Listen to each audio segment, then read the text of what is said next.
Podcast అవ్వక ముందుకే అడుగుతున్నా. చెప్పు. అయిపోయిన తర్వాత మీకు పాడ్కాస్ట్ నచ్చితే మరి మీ మామగారు బాలకృష్ణ గారికి చెప్తారా ఇక్కడ రమ్మని చేయమనా? I want him there. I don't know if he's very good like this, but definitely I can ask him and say I had a good experience. Then అయితే నాకు తెలిసి మనం అనుకుంటే వస్తుంది. So action. ఆంధ్ర తెలంగాణలో politics are much more expensive. ఇడెన్ benefit ఎక్కువ ఎందుకు ఖర్చు పెడతారో నా క్వశ్చన్. ఎలక్షన్ ఓడిపోయాను కదా, దేనికి ఓడిపోయినట్టు మరి? నేను వచ్చి లీగల్గా చెప్తే నన్ను ఇన్కమ్ ట్యాక్స్ ఒకటి నన్ను పట్టుకుంటాడు. ఒక యూనివర్సిటీలోనో ఒక స్కూల్లో అది చేయగలిగిన విషయం కాదు. గీతం ఇప్పుడు డ్రగ్ హబ్ అయిపోయింది. ఏదైనా ఇన్సిడెంట్ అయితే అండర్ గ్రౌండ్ టనల్ నుంచి తీసుకెళ్లిపోయి మెడికల్ హాస్పిటల్ వేసేస్తారు. ఇవన్నీ విన్నా నేను. లేకపోతే నన్ను బ్లాక్మెయిల్ చేయడానికి కొందరు ట్రై చేస్తారు. ఏపీ స్టేట్ సిచ్యువేషన్ గురించి టాపిక్ తీసుకొస్తే ఇట్స్ బికమింగ్ అనదర్ బీహార్, ఇట్లాంటి మాటలు చాలా విన్నా నేను.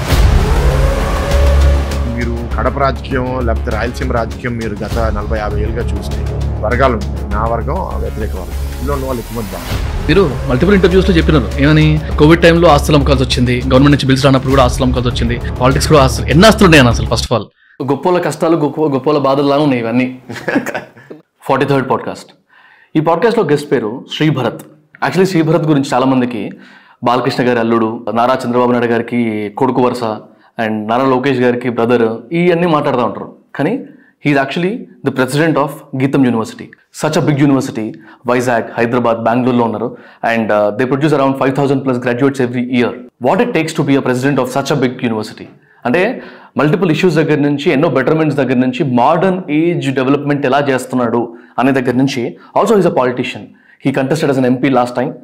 ఓడిపోయారు. బట్ ఎందుకు ఓడిపోయారు, ఎలా ఓడిపోయారు, చాలా డీప్ లెవెల్ క్వశ్చన్స్ ఉన్నాయి. పాడ్కాస్ట్ ఇట్లా లేచింది. లాస్ట్ వరకు ఉండండి, యూ లెర్న్ అ లాట్. గీతం ఓనర్షిప్ ఎవరి దగ్గర ఉంది? Geetham is a trust. It is not owned by people. I lead the trust. Okay, it's a society. Society president ni nenu.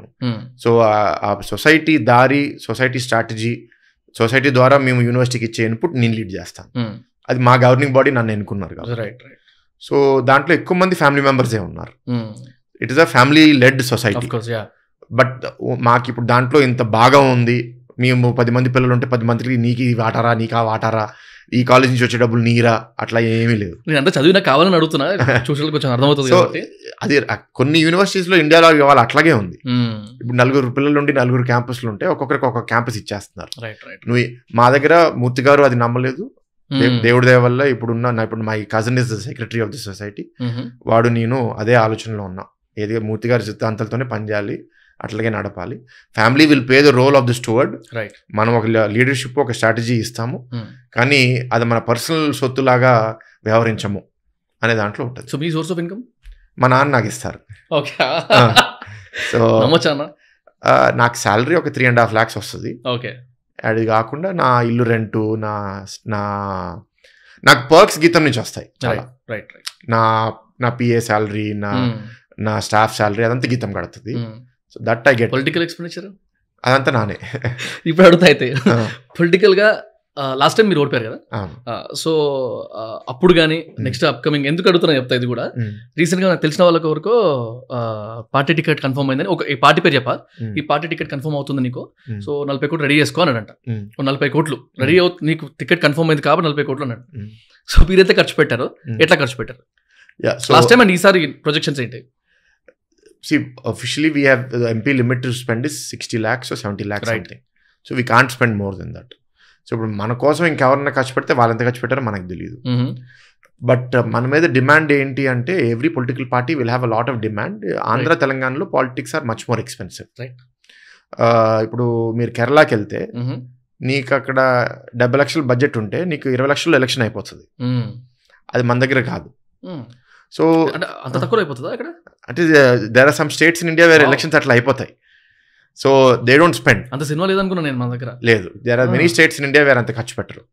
ఇక్కడ what is rumoured that an MP spends in Andhra Telangana, దాంట్లో 10%లో రాజస్థాన్, యూపీలో elections అయిపోతాయి. So మనమే పాడైపోయాం ఇండియాలో మిగతా వాళ్ళతో compare చేసుకుంటే. సో మనకు వచ్చేసరికి ఇప్పుడు నాలాంటి వాడు ఇప్పుడు ఎంపీకి పోటీ చేయాలంటే అంత డబ్బులు నాకు జస్ట్ జీతం రూపంలో నేను అంత సేవ్ చేసుకోలేను. సో ఎవరో సపోర్ట్ చేయాలి, డొనేషన్స్ ఇవ్వాలి. డొనేషన్స్ కాకపోతే ఎవరు వాళ్ళు లోకల్గా స్పెండ్ చేసుకోవాలి.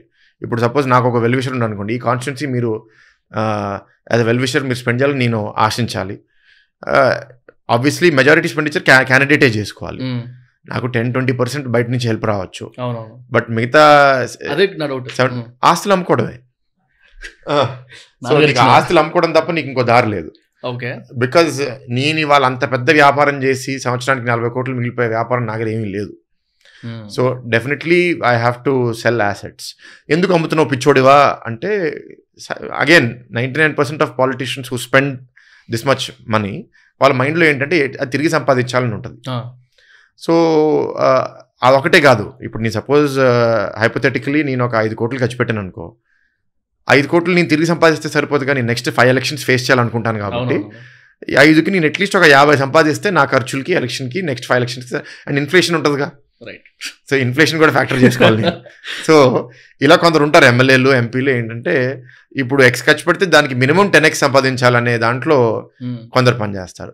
కానీ వాస్తవంగా నేను చూసింది ఏంటంటే అలా సక్సెస్ అయిన వాళ్ళు జస్ట్ 10-20-30% పాలిటీషియన్స్ ఉంటారు. మెజారిటీ పాలిటీషియన్స్ నేను చూసిన వాళ్ళు 70% పాలిటీషియన్స్ ఆస్తులు అమ్ముకునే చేస్తున్నారు. చూడ్డానికి వాళ్ళు అమ్మో నన్ను తినేస్తున్నారు, డబ్బులు సంపాదిస్తున్నారు, కానీ దట్స్ నాట్ ట్రూ. అది ఒక పార్టీకి పరిమితం అయినది కాదు. అది టీడీపీ అవనివ్వండి, వైసీపీ అవనివ్వండి, కాంగ్రెస్ అవనివ్వండి, ఎక్కడైనా సరే 70% పీపుల్ పాలిటికల్ కెరీర్ అయిపోతే బిచ్చగాలు అయిపోతారు. సో సినిమా ప్రొడక్షన్ లాగా ఆ మోజ్ ఉంటుంది, గ్లామర్ ఉంటుంది, ప్రొడక్షన్ చేసాం, ప్రొడ్యూసర్ అయ్యాం అనుకుంటాం, 2 సినిమాల తర్వాత చేతులు కాల్చుకుని ఇంటికి వెళ్తాం. సో రాజకీయం కూడా అట్లాంటిది. అర్థమైంది. అంటే కానీ మీరు మల్టిపుల్ ఇంటర్వ్యూస్లో చెప్పినారు ఏమని, కోవిడ్ టైంలో ఆస్తులు అమ్మకాల్సి వచ్చింది, తర్వాత ఈ సోలార్ ఇష్యూ ఉన్నప్పుడు కూడా మనకు గవర్నమెంట్ నుంచి బిల్స్ రానప్పుడు కూడా ఆస్తులు అమ్మకాల్సి వచ్చింది. ఇప్పుడు పాలిటిక్స్ కూడా ఆస్తులు, ఎన్ని ఆస్తులు ఉన్నాయి అసలు? ఫస్ట్ ఆఫ్ ఆల్ మీ నెట్వర్త్ ఏంది? My net worth is about 200 crores. Okay, అది మా నాన్న ఇచ్చింది. ఓకే, బట్ ఫ్యామిలీ నెట్వర్క్ అంతా కలిపి I don't know exact figure, but somewhere around 1000 maybe. So నవ్వు నాకు చిన్న లీడ్ ఇచ్చారు మీరే. ఇప్పుడు ఈ ఫ్యామిలీ నెట్వర్క్ ఒక 1000 కోట్లు, మామ బాలకృష్ణ గారు, ఆయన లెక్కలో తీసుకోకుండా చెప్పాను, ఆయనకి ఎంత ఉందో నాకు తెలియదు, అందుకే కలపట్లేదు, అందుకే సపరేట్ పెడుతున్నాను. అది కూడా నెట్వర్క్ కదా. అది కాకుండా మళ్ళా లైక్ చంద్రబాబు నాయుడు గారి డైరెక్ట్ బంధువు and Nara Lokesh is very close brother for you.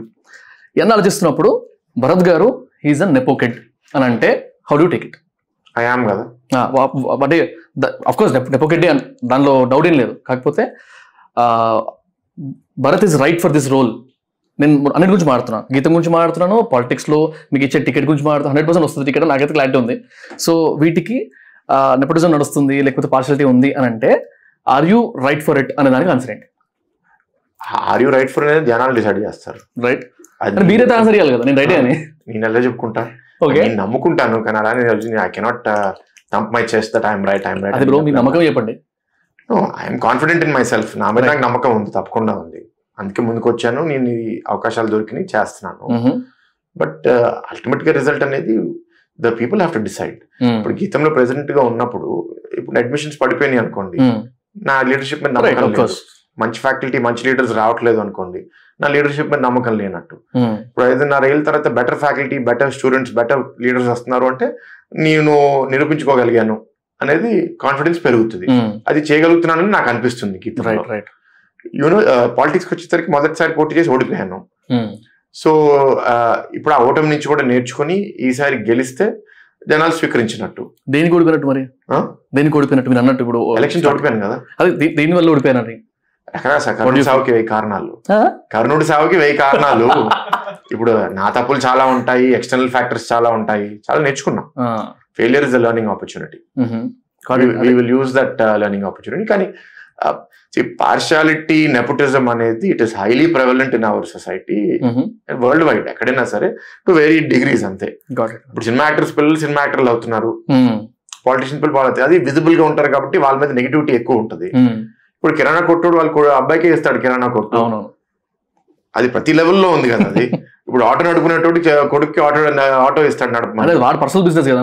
మీరు పాలిటిక్స్ దిగుతారు కదా, దాని గురించి మాట్లాడుతున్నారు. Politics is also what is my asset, my recognition. Right, నా రికగ్నిషన్ ఏంటి? మూర్తి గారు మనోడు అనేది నా అసెట్. అది ఎవడు నా నుంచి తీలేడుగా, ఆఫ్ కోర్స్. సో ఆ అసెట్ ని గుర్తించి నాకు పార్టీ టికెట్ ఇచ్చింది అనుకోండి, జనాలు దాన్ని గుర్తించి నాకు ఓటు వేశారు అనుకోండి, నేను గెలుస్తాను. ఇప్పుడు మూర్తి గారికి చెడ్డ పేరు ఉందని అనుకుందాం, నాకు టికెట్ ఇచ్చినా నేను ఓడిపోతాను కదా, I will go down further కదా. Right right right. సో ఇప్పుడు నాకు ఎందుకు ఇస్తారు టికెట్? ఇప్పుడు ఆయనకి మంచి పేరు ఉంది కాబట్టి ఆయన కొడుకు ఇస్తే గెలుస్తాడు. ఎప్పుడైతే పొలిటికల్ పార్టీకి ఏం చారిటీ చేయడానికి లేం కదా. We want candidates to win. Right. మాకు గెలిచే క్యాండిడేట్స్ కావాలి. కానీ మామూలుగా ఏంటంటే ఈ ప్రాసెస్ లో ప్రతి పాలిటిషియన్ వాళ్ళ కొడుకు, వాళ్ళ కూతురు, వాళ్ళ మనవాడిని తీసుకొచ్చే తత్వంలో కొత్త వాడిని ఎదగనివాడు. సో అది ఉంది. That is a serious problem. అదే ప్రతి సెక్టర్ లో, సినిమా ఇండస్ట్రీలో అయినా పాలిటిక్స్ లో అయినా ఈ రెండు విజిబుల్ గా ఉన్నాయి. కాబట్టి ఈ రెండిట్లో ఏంటి అంటే ఒక యాక్టర్ వాళ్ళ కొడుకు ఎదగాలని లేకపోతే వాళ్ళ కూతురు ఎదగాలని వాళ్ళ కొడుకే ఆపర్చునిటీ ఇవ్వడం అనుకుంటారు. ఇప్పుడు ఆ ప్రొడ్యూసర్ ఇంకో కొత్త ఫ్రెష్ ఫేస్ కి అవకాశం ఇవ్వచ్చు, కానీ ఆ ప్రెషర్ వల్ల యాక్టర్ కొడుకు ఇస్తారు. సో ఒక కొత్తోడికి అవకాశం పోతుంది. సిమిలర్లీ పాలిటిక్స్ లో కూడా నేను ఇక్కడ రాకపోయి ఉంటే నా బదులు ఇంకో కొత్తోడు వచ్చేవాడేమో. సో ఆ అవకాశాలు అది ప్రతి ఇండస్ట్రీలో ఆ ప్రాబ్లం ఉంటుంది. రైట్. కానీ మీరు ఇంకా నాకు అమౌంట్ చెప్పలే, ఎంత ఖర్చు పెట్టారు, ఎంత ఖర్చు పెట్టబోతున్నారు అని. అది రికార్డ్స్ కదా, నాకు ఎగ్జాక్ట్ నంబర్ ఏంటో తెలియదు. మీరు అది ఇచ్చే రికార్డ్ ఎగ్జాక్ట్ అంతే ఉంటానా? మీరన్నారు ఎంతగా? That's what I am saying. నేను ఆఫీషియల్ గా స్పెండ్ చేసింది అంతే. ఇంకెవరన్నా నాకు తెలియకుండా స్పెండ్ చేస్తే, నాకు తెలియకుండా ఎవరైనా అంత స్పెండ్ చేస్తే వాళ్ళ చేతిలో ఉన్నది. ఇప్పుడు నేను వాళ్ళని బినామీలు అనుకోవాలా, లేకపోతే పర్సనల్ బెనిఫిట్స్ ఏమైనా తీసుకుంటారా? లేదు, బికాస్ ఇప్పుడు మీ మీద ఒక lot of people who I go and they say that sir నేను ఇక్కడ 5 లక్షలు ఖర్చు పెట్టాను, ఇక్కడ 10 లక్షలు ఖర్చు పెట్టాను. నేను అడగలేదు వాళ్ళని ఖర్చు పెట్టాను, బట్ ఐఎమ్ గ్రేట్ఫుల్. నాకు చాలా లాయల్టీ ఉంది వాళ్ళ మీద. అంటే ఏదో హిడెన్ బెనిఫిట్ లేకపోతే ఎందుకు ఖర్చు పెడతారు నా క్వశ్చన్. మెజారిటీ పీపుల్ అంతే, నేను నమ్మేది అది. No such thing as a free lunch. వాళ్ళు ఏదో ఆశించి చేస్తారు అనేది మెజారిటీ. కానీ కొందరికి ఆ ఇమోషనల్ కనెక్షన్ ఉంటుంది. ఇమోషన్ టేక్ ఓవర్ అయినప్పుడు ఆ లాజిక్, క్యాల్కులేటెడ్నెస్ తగ్గుతుంది. ఆ ఇమోషన్ ఏంటి అంటే తెలుగుదేశం పార్టీని గెలిపించుకోవాలి, ఎన్టీఆర్ గారు పెట్టిన పార్టీని గెలిపించుకోవాలి, చంద్రబాబు గారిని ముఖ్యమంత్రిగా చూడాలనేది కూడా చాలా మందికి ఉంటుంది. అది ఉన్న వాళ్ళు ఏంటి అంటే ఆ లాయల్టీతో ఖర్చు పెట్టేస్తారు. ఇంకా దాని తర్వాత నాకు ఏమొస్తుంది అని చాలా. That is what is sometimes shocking to me. సమాజం గొప్పల కష్టాలు, గొప్పల బాధలు ఉన్నాయి ఇవన్నీ. సమ్ టైమ్స్ నేను అనుకుంటాను సమాజం చాలా కూలిపోయింది, అందరు పాడైపోయారు అని. కానీ ఈ ఎగ్జాంపుల్స్ చూసినప్పుడు వాళ్ళకి ఏమి డైరెక్ట్ గా రాకపోయినా సరే వాళ్ళు వచ్చి 5 లక్షలు, 10 లక్షలు, 20 లక్షలు ఖర్చు పెడుతున్నారు. అది కూడా in return they are not asking నాకు కాంట్రాక్ట్ అని అడగట్లే ఎవరు.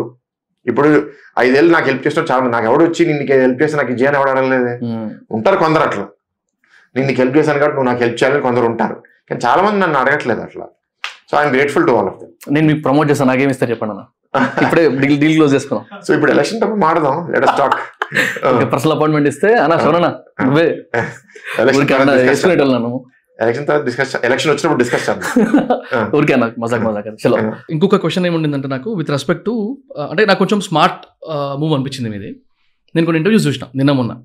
దాంట్లో ల్యాండ్ ఎంక్రోచ్మెంట్ గురించి, వాల్ పెద్ద తలకాయ నొప్పి ఉండింది కదా, అవంతి గోడ కూల్చేయడము, మళ్ళీ స్టే ఆర్డర్ రావడము. బట్ ఈ మధ్యలో బిట్వీన్ దాట్ మీరు ఏదైతే మెన్షన్ చేశారో, అంటే అప్పుడు అయ్యి ఉండొచ్చు, ఒక అడుగు అటు ఒక అడుగు ఇటు వచ్చి ఉండొచ్చు, అందుకే రెగ్యులరైజ్ చేద్దాం అనుకుంటున్నాం. అంటే ఒప్పుకోకుండానే ఒప్పుకున్నట్టు అనిపించింది నాకు, మీరు ఎంకరేజ్ చేసినారు అని చెప్పి. దీని మీద మీ పాయింట్ ఏంది? నిజమేనా? అంటే ఫస్ట్ ఆఫ్ ఆల్ క్లియర్ చేసేద్దాము, ఎంకరేజ్మెంట్ అయిందా లేదా? So it was a matter of government record కదా. రైట్. దట్ మేము జాయింట్ సర్వే గవర్నమెంట్తో 2007 2008 చేసాము. In that joint survey with the government, which is official record, which court will use, 7 or 8 acres government land మా బౌండరీలో ఉంది అనేది మేము official గా ఒప్పుకున్నాం. Okay. So that happened with the joint survey. అంటే మీకు ముందే క్లారిటీ ఉంది అది అట్లా ఉండిందని? లేదు, సర్వే అయిన తర్వాత తెలిసింది. అంటే కొంత ఉందని తెలుసు కానీ ఎంత ఉందని మనకు తెలియదు. అచ్చా. సర్వే చేసిన తర్వాత ఎగ్జాక్ట్ గా ఎక్కడ ఉంది ఎంత ఉందని తెలిసి, బేసిక్లీ మాకు ల్యాండ్ ఎప్పుడు ఇచ్చారు 84లో 83లో మేము మా క్యాంపస్ స్టార్ట్ చేసాం. అక్కడ ఏం లేదు కదా అప్పుడు అసలు. Nobody outskirts of the city. మామూలుగా అప్పుడు ఎట్లా ఇచ్చేవాళ్ళు, రెవెన్యూ రికార్డ్స్ కూడా ఏంటంటే ఇటు ఒక చిన్న రోడ్ ఉంటుంది, ఇక్కడ ఒక చిన్న రోడ్ ఉంటుంది, ఇటు కొండ, ఈ రోడ్ల మధ్య, ఈ 2 కొండల మధ్య క్యాంపస్ మీది. అలా ఉండింది రికార్డ్ అది. అంటే when they give it to you, that's how they give it to you. Right. Okay. So it's not that వాళ్ళు ఒక ఇలా లైన్ డ్రా చేసి ఈ లైన్ లోపల నీది, ఈ లైన్ లోపల నీది కాదని చెప్పరు వాళ్ళు. సో ఇప్పుడు టెక్నాలజీ బాగా డెవలప్ అయ్యి, శాటిలైట్ బాగా డెవలప్ అయ్యి, ఇప్పుడు ఎంకరేజ్మెంట్స్ అనేది మీరు ప్రతి ఒక్కరిలో ఉంటుంది. ఓన్లీ క్వశ్చన్ ఇస్ విల్ఫుల్లా లేకపోతే అన్విల్ఫుల్లా. విల్ఫుల్ అంటే ఇట్ డజంట్ మ్యాటర్ కదా. ఇప్పుడు the point is there is legal and there is political. Right. Legal ఏంటి అంటే ఎవ్రీబడి ఈజ్ అన్ ఎంక్రోచర్. ఇప్పుడు సపోజ్ ఒక విలేజరు, ఇప్పుడు సపోజ్ మా దగ్గర కొండ ప్రాంతాలు ఉన్నాయి చాలా, దాంట్లో ఆల్మోస్ట్ ఒక 50,000 మంది ఇల్లీగల్గా ఎంక్రోచ్ చేసి ఇల్లు కట్టుకున్నారు. సో ఇప్పుడు గవర్నమెంట్ ఏం చేయాలి 50,000 మందితో? వాళ్ళందరూ ఇల్లు ఎరగొట్టేసి తీసేస్తే వాళ్ళకు ఎక్కడ ఉండాలో తెలియదు. సో బేసిక్లీ ఏంటంటే the way we view land it changes. కానీ ఒకటే ఒక పేదవాడు వాళ్ళు ఇల్లు కట్టుకోవడానికి 1 సెంటు 2 సెంట్లో కట్టుకుంటే దాని మీద మనకు పాపం వాళ్ళకి ఇల్లు లేదు కదా, మన గవర్నమెంట్ తరఫు నుంచి సపోర్ట్ చేద్దాం అనే ఆలోచన వస్తుంది.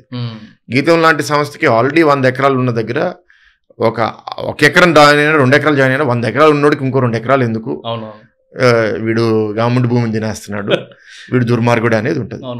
సో అది ఎంతవరకు విల్ఫుల్గా జరిగింది, ఎంత అన్ఫుల్ఫుల్ జరిగింది అనేది నేను అసలు పుట్టిందే 89లో, మా క్యాంపస్ స్టార్ట్ అయింది 84లో. So I cannot attest to ఏం జరిగింది. బట్ నాకు to the best of my knowledge ఏంటి అంటే, మా కొండ దగ్గర మేము ఉంటాం కాబట్టి, కొండ ఇస్ మడ్డీ కొండ. వర్షం పడిన ప్రతిసారి మడ్డు రాళ్ళు అన్నీ వస్తూ ఉంటాయి. మేము అది క్లీన్ చేసి అది లెవెల్ చేస్తే అది మా ల్యాండ్ కింద మాకు జాయిన్ అయిపోతుంది అది. So if you see majority of the land మాకు కొండ పక్కన ఒక థిన్ లాంగ్ స్ట్రెచ్ మాకు యాడ్ అయింది. అది that itself is almost 7-8 acres.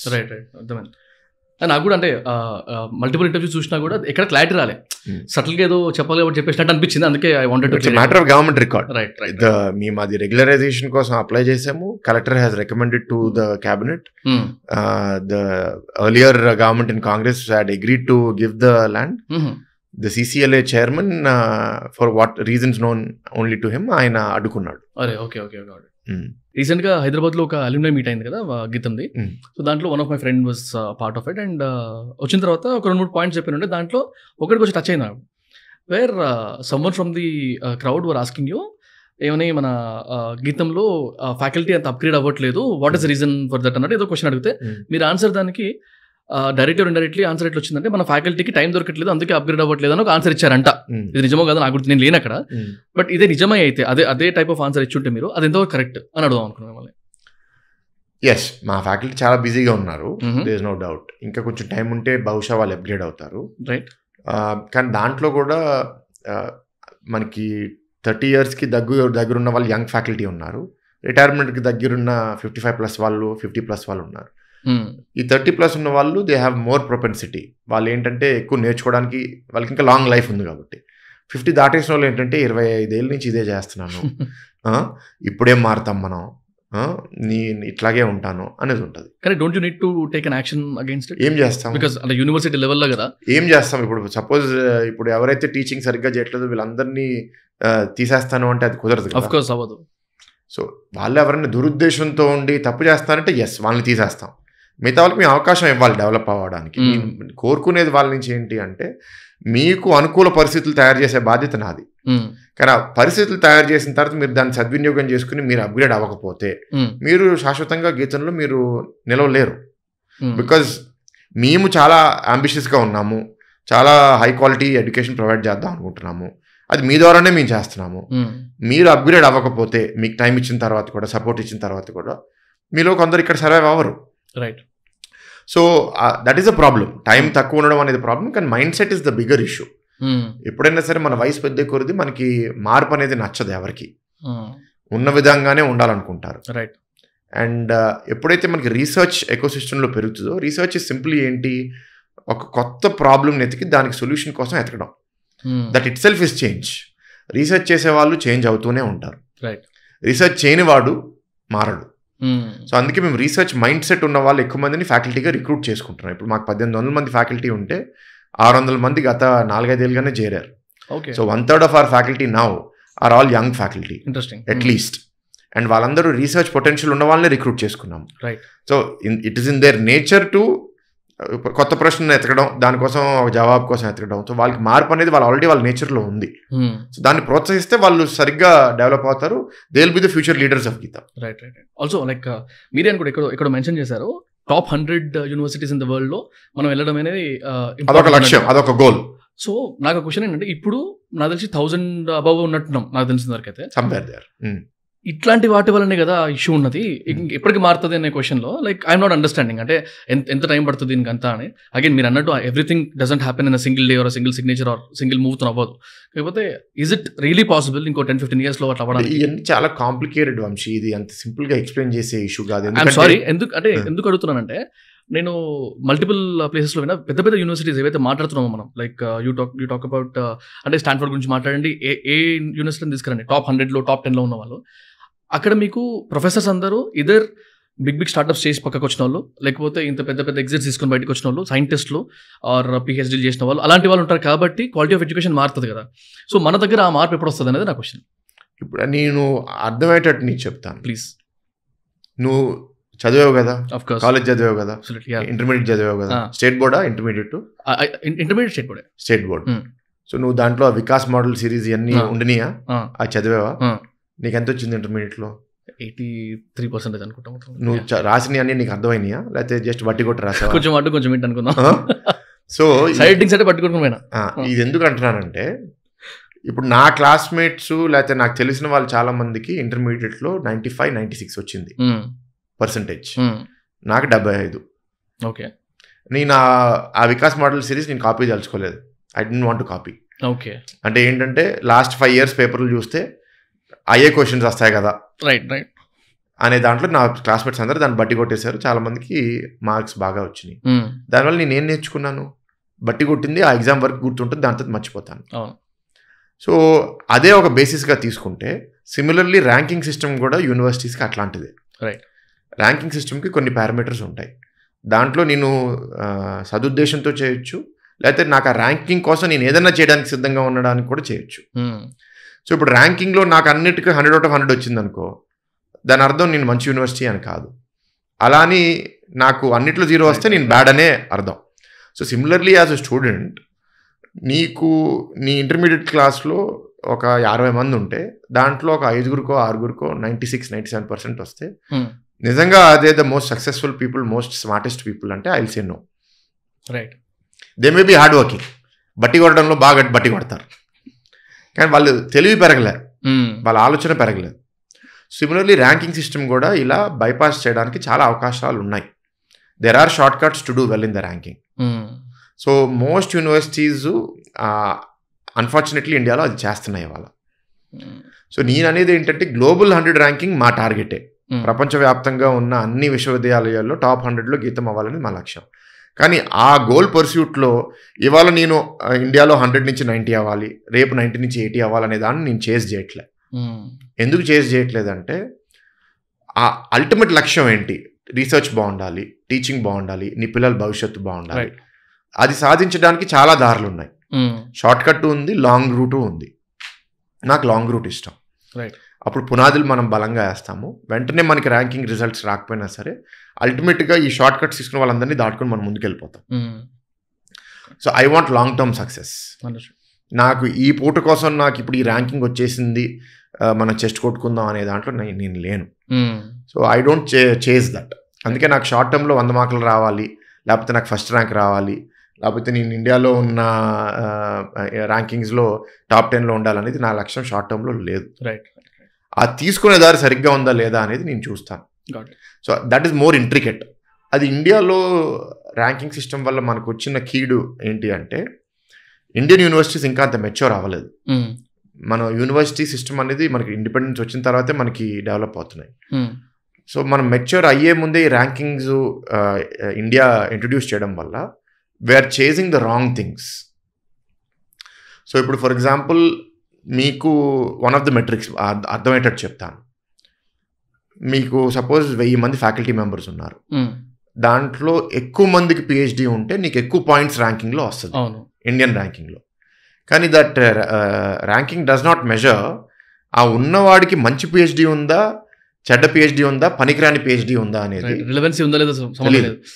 నేను ఒక ఫ్రాడ్ యూనివర్సిటీకి వెళ్ళి ఒక ఫేక్ పిహెచ్డి తెచ్చుకున్నా, నేను ఇండియన్ ఇన్స్టిట్యూట్ ఆఫ్ సైన్స్ ఐఐటికి వెళ్ళి పిహెచ్డి తెచ్చుకున్నా, as per the ranking there is no difference.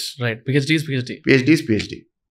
So నేను ఇప్పుడు చాలా మంది ఫ్యాకల్టీ మెంబర్స్కి, చాలా మంది ప్రైవేట్ యూనివర్సిటీస్కి ఏమొస్తుంది, వాడికి పిహెచ్డి ఉంటే చాలు, వాడు ఏమి యూఎస్కి వెళ్ళి పిహెచ్డి చేయాల్సిన అవసరం లే.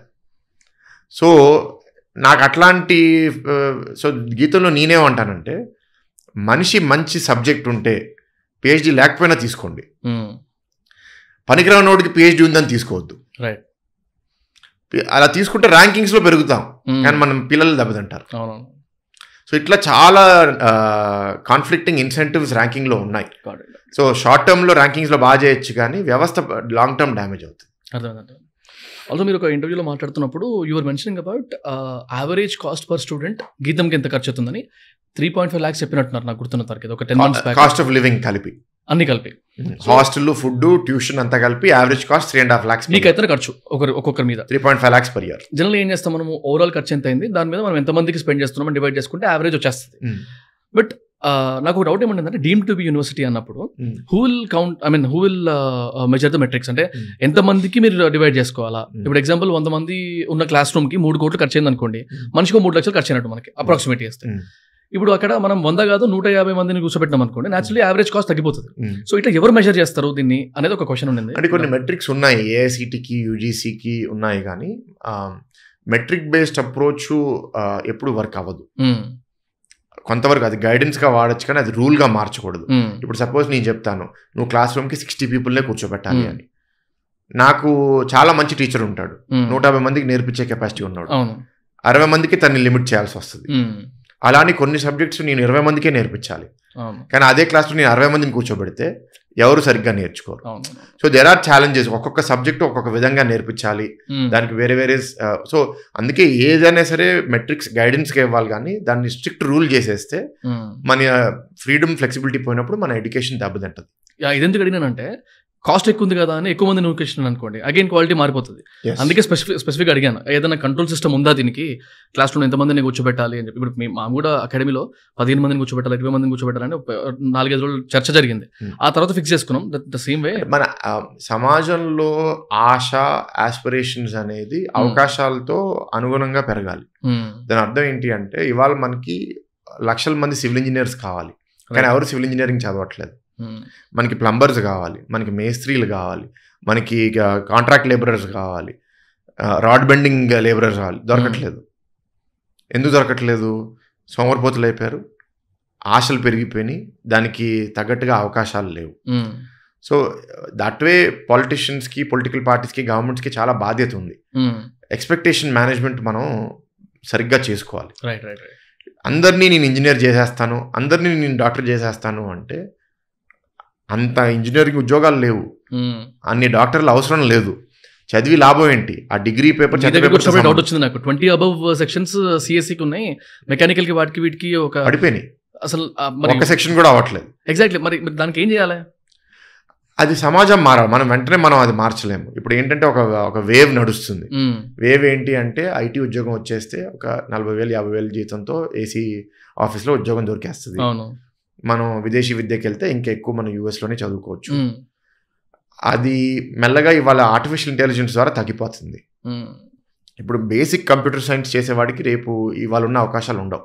అయితే డోంట్ మైండ్ మీ ఆస్కింగ్ అన్న, ఇప్పుడు మీకు ఇంత నాలెడ్జ్ ఉంది, ఇంత ఎక్స్పోజర్ ఉంది, you have things in your hand, network ఉంది, why don't you quit the politics and get into this thing and education సిస్టమ్ని మార్చడానికి, లేకపోతే స్టూడెంట్స్కి అర్థం కావడానికి ఎందుకు చేయట్లేదు అని అడిగితే? అందుకే 2 బోట్లలో సేల్ చేస్తున్నానుగా, ఏ బోటు వదులుకోవట్లే. ఓకే. నేను ఎప్పుడు పాలిటిక్స్లో చెప్పేది ఏంటంటే నేను గీతంను వదిలేసుకుని ఫుల్ టైం పాలిటిక్స్కి అలా తలుచుకోవట్లేదు. ఓకే. నాకు ఇవాళ ఎక్కువ తృప్తి విద్య ద్వారానే వస్తుంది. తృప్తి రాజకీయంలో కూడా వస్తుంది, కానీ విద్య కన్నా తక్కువ. ఎందుకంటే ఇక్కడ ఎక్కువ ఇంపాక్ట్ చేయగలుగుతున్నాము, కానీ తక్కువ మందికి. మా దగ్గర 30,000 మంది స్టూడెంట్స్ ఉన్నారు, సంవత్సరానికి 8,000 మంది గ్రాడ్యుయేట్ అవుతారు. వాళ్ళ మీద కాంట్రాడిక్టరీ స్టేట్మెంట్ ఏమనుకోవద్దు. మరి మీరే అన్నారు ఇందాక ఒక 20+ సెక్షన్స్ సిఎస్సి ఉంటే ఒకటి కూడా మెకానికల్ సైడ్ అవి ఫిల్ అవ్వట్లేదని. మనం ఇక్కడే ఏం చేయలేకపోతే పాలిటిక్స్ ఏం చేస్తామని డౌట్ రాదా? ఎగ్జాక్ట్లీ. సో ఇప్పుడు దట్స్ వాట్ ఐఎమ్ సేయింగ్. ఇప్పుడు ప్రాబ్లం అనేది మనం ఇప్పుడు ఇది గాడ్ ఉంది, ఈ గాడ్ ని మనం మూవ్ చేయాలి అని తలబాతే జరుగుతుందా? జరగదు కదా. లేదు. దానికి మనం కట్ చేసి డోర్ పెట్టాలా, లేకపోతే మనం గాడ్ని కూల్ చేయాలా అనే బలం మనకి రావాలంటే గవర్నమెంట్కి ఉన్నంత బలం ఒక ప్రైవేట్ ఇన్స్టిట్యూషన్కి ఉండదు. ఇప్పుడు సింపుల్ థింగ్ గవర్నమెంట్ చేయాల్సింది ఏంటి అంటే ఈ రాష్ట్రంలో ఉన్న ఉద్యోగ అవకాశాలు ఏంటి అని ఒక రిపోర్ట్ కానీ సరిగ్గా మనం జిల్లా వైజ్ పబ్లిష్ చేయగలిగితే దేర్ ఇట్ సెల్ఫ్ చాలా మార్పు వస్తుంది. ఎట్లా అయితే ఇప్పుడు ఎక్కడ ఉందో తెలుస్తుంది కదా. ఫస్ట్ ఆఫ్ ఆల్ విశాఖపట్నం జిల్లాలో నాకు ఇంతమంది ఎలక్ట్రీషియన్స్ కావాలి, ఇంతమంది మేస్త్రీలు కావాలి, అది తెలిసిపోయింది అనుకోండి, ఎడ్యుకేషన్ ఇన్స్టిట్యూషన్స్ ఆటోమేటిక్గా మేము దానికి అడాప్ట్ అయిపోతాం. దానికి విధంగా కొంత వొకేషనల్ ట్రైనింగ్, కొన్ని ఐటీఐలు, కొన్ని స్కూల్స్ ఆ విధంగా డెవలప్ అవుతాయి. ఇప్పుడు మనకి government has to play the role of the market connector. అవకాశాలకి అండ్ టాలెంట్కి. అది ఇన్ఫర్మేషన్ నాకు ఒక గీతం ద్వారా నాకు తెలీదు. సపోజ్ యూనివర్సిటీస్ ఇండియాలో 1000 యూనివర్సిటీస్ ఉన్నాయి, 50,000 కాలేజీలు ఉన్నాయి. దాంట్లో మనకి about let's say 2-3 crore people are studying. Okay. So వాళ్ళల్లో ఎంతమందికి అసలు కంప్యూటర్ సైన్స్ ఉద్యోగాలు ఉన్నాయి ఇండియాలో నాకు తెలిసింది అనుకోండి, ఆటోమేటిక్గా ఏఐసిటి కంప్యూటర్ సైన్స్కి కొత్త పర్మిషన్ ఇవ్వడం ఆపేస్తుంది. అవును. సో ఇప్పుడు కంప్యూటర్ సైన్స్కి సాచురేషన్ వచ్చేసింది, ఇంకా మేము దీనికి పర్మిషన్ ఇవ్వము. అప్పుడు ఆటోమేటిక్గా మిగతా ఫీల్డ్స్ పెరుగుతాయి, ప్యాటర్న్ ఫిక్స్ అయిపోతాయి. అప్పుడు మిగతా ఫీల్డ్స్ అప్పుడు పెరుగుతాయి. ఇప్పుడు ఏంటంటే ఇది అన్లిమిటెడ్, నువ్వు ఎన్ని కావాలంటే అన్ని సెక్షన్స్ పెట్టుకో అంటే అందరు దీంట్లోనే పెట్టుకుంటాడు కదా. ఇప్పుడు దీనికి ఏమైపోయిందంటే ఇవాళ ఆంధ్ర రాష్ట్రంలో అన్ని కాలేజెస్ అట్లాగే చేస్తున్నాయి. 200 ఇంజనీరింగ్ కాలేజీలు ఉన్నాయి అనుకుందాము. దాంట్లో ఇవాళ 1,00,000 మంది కంప్యూటర్ సైన్స్ చదివితే ఉద్యోగాలు 20-30 వేల మందికి వస్తున్నాయి. సో మిగతా 60-70 వేల మంది పరిస్థితి ఏంటి? 70,000-80,000 పీపుల్ డోంట్ హ్యావ్ జాబ్స్ కదా. డిగ్రీ వేస్ట్ కదా చదివి. దాని బదులు వాళ్ళు ఐటీఐకి వెళ్ళి ఒక మెకానికల్గా వాటి లేత్ మిషన్ వాళ్ళు మేనేజ్ చేయగలిగితే వాళ్ళకి ఒక ఉద్యోగం వచ్చేది.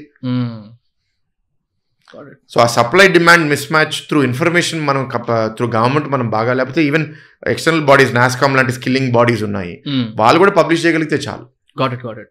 అండ్ ఇప్పుడు మీరు చెప్తున్నప్పుడు నాకు ఎక్స్పోజర్ అనే ఒక కాన్సెప్ట్ గురించి మాట్లాడితే మనము, మీరు కూడా ఒక దాని అన్నట్టున్నారు, ఏది మీ 20 years ఏజ్ లోపల మీరు 40 countries తిరిగారు, the kind of exposure you have got was completely different అని.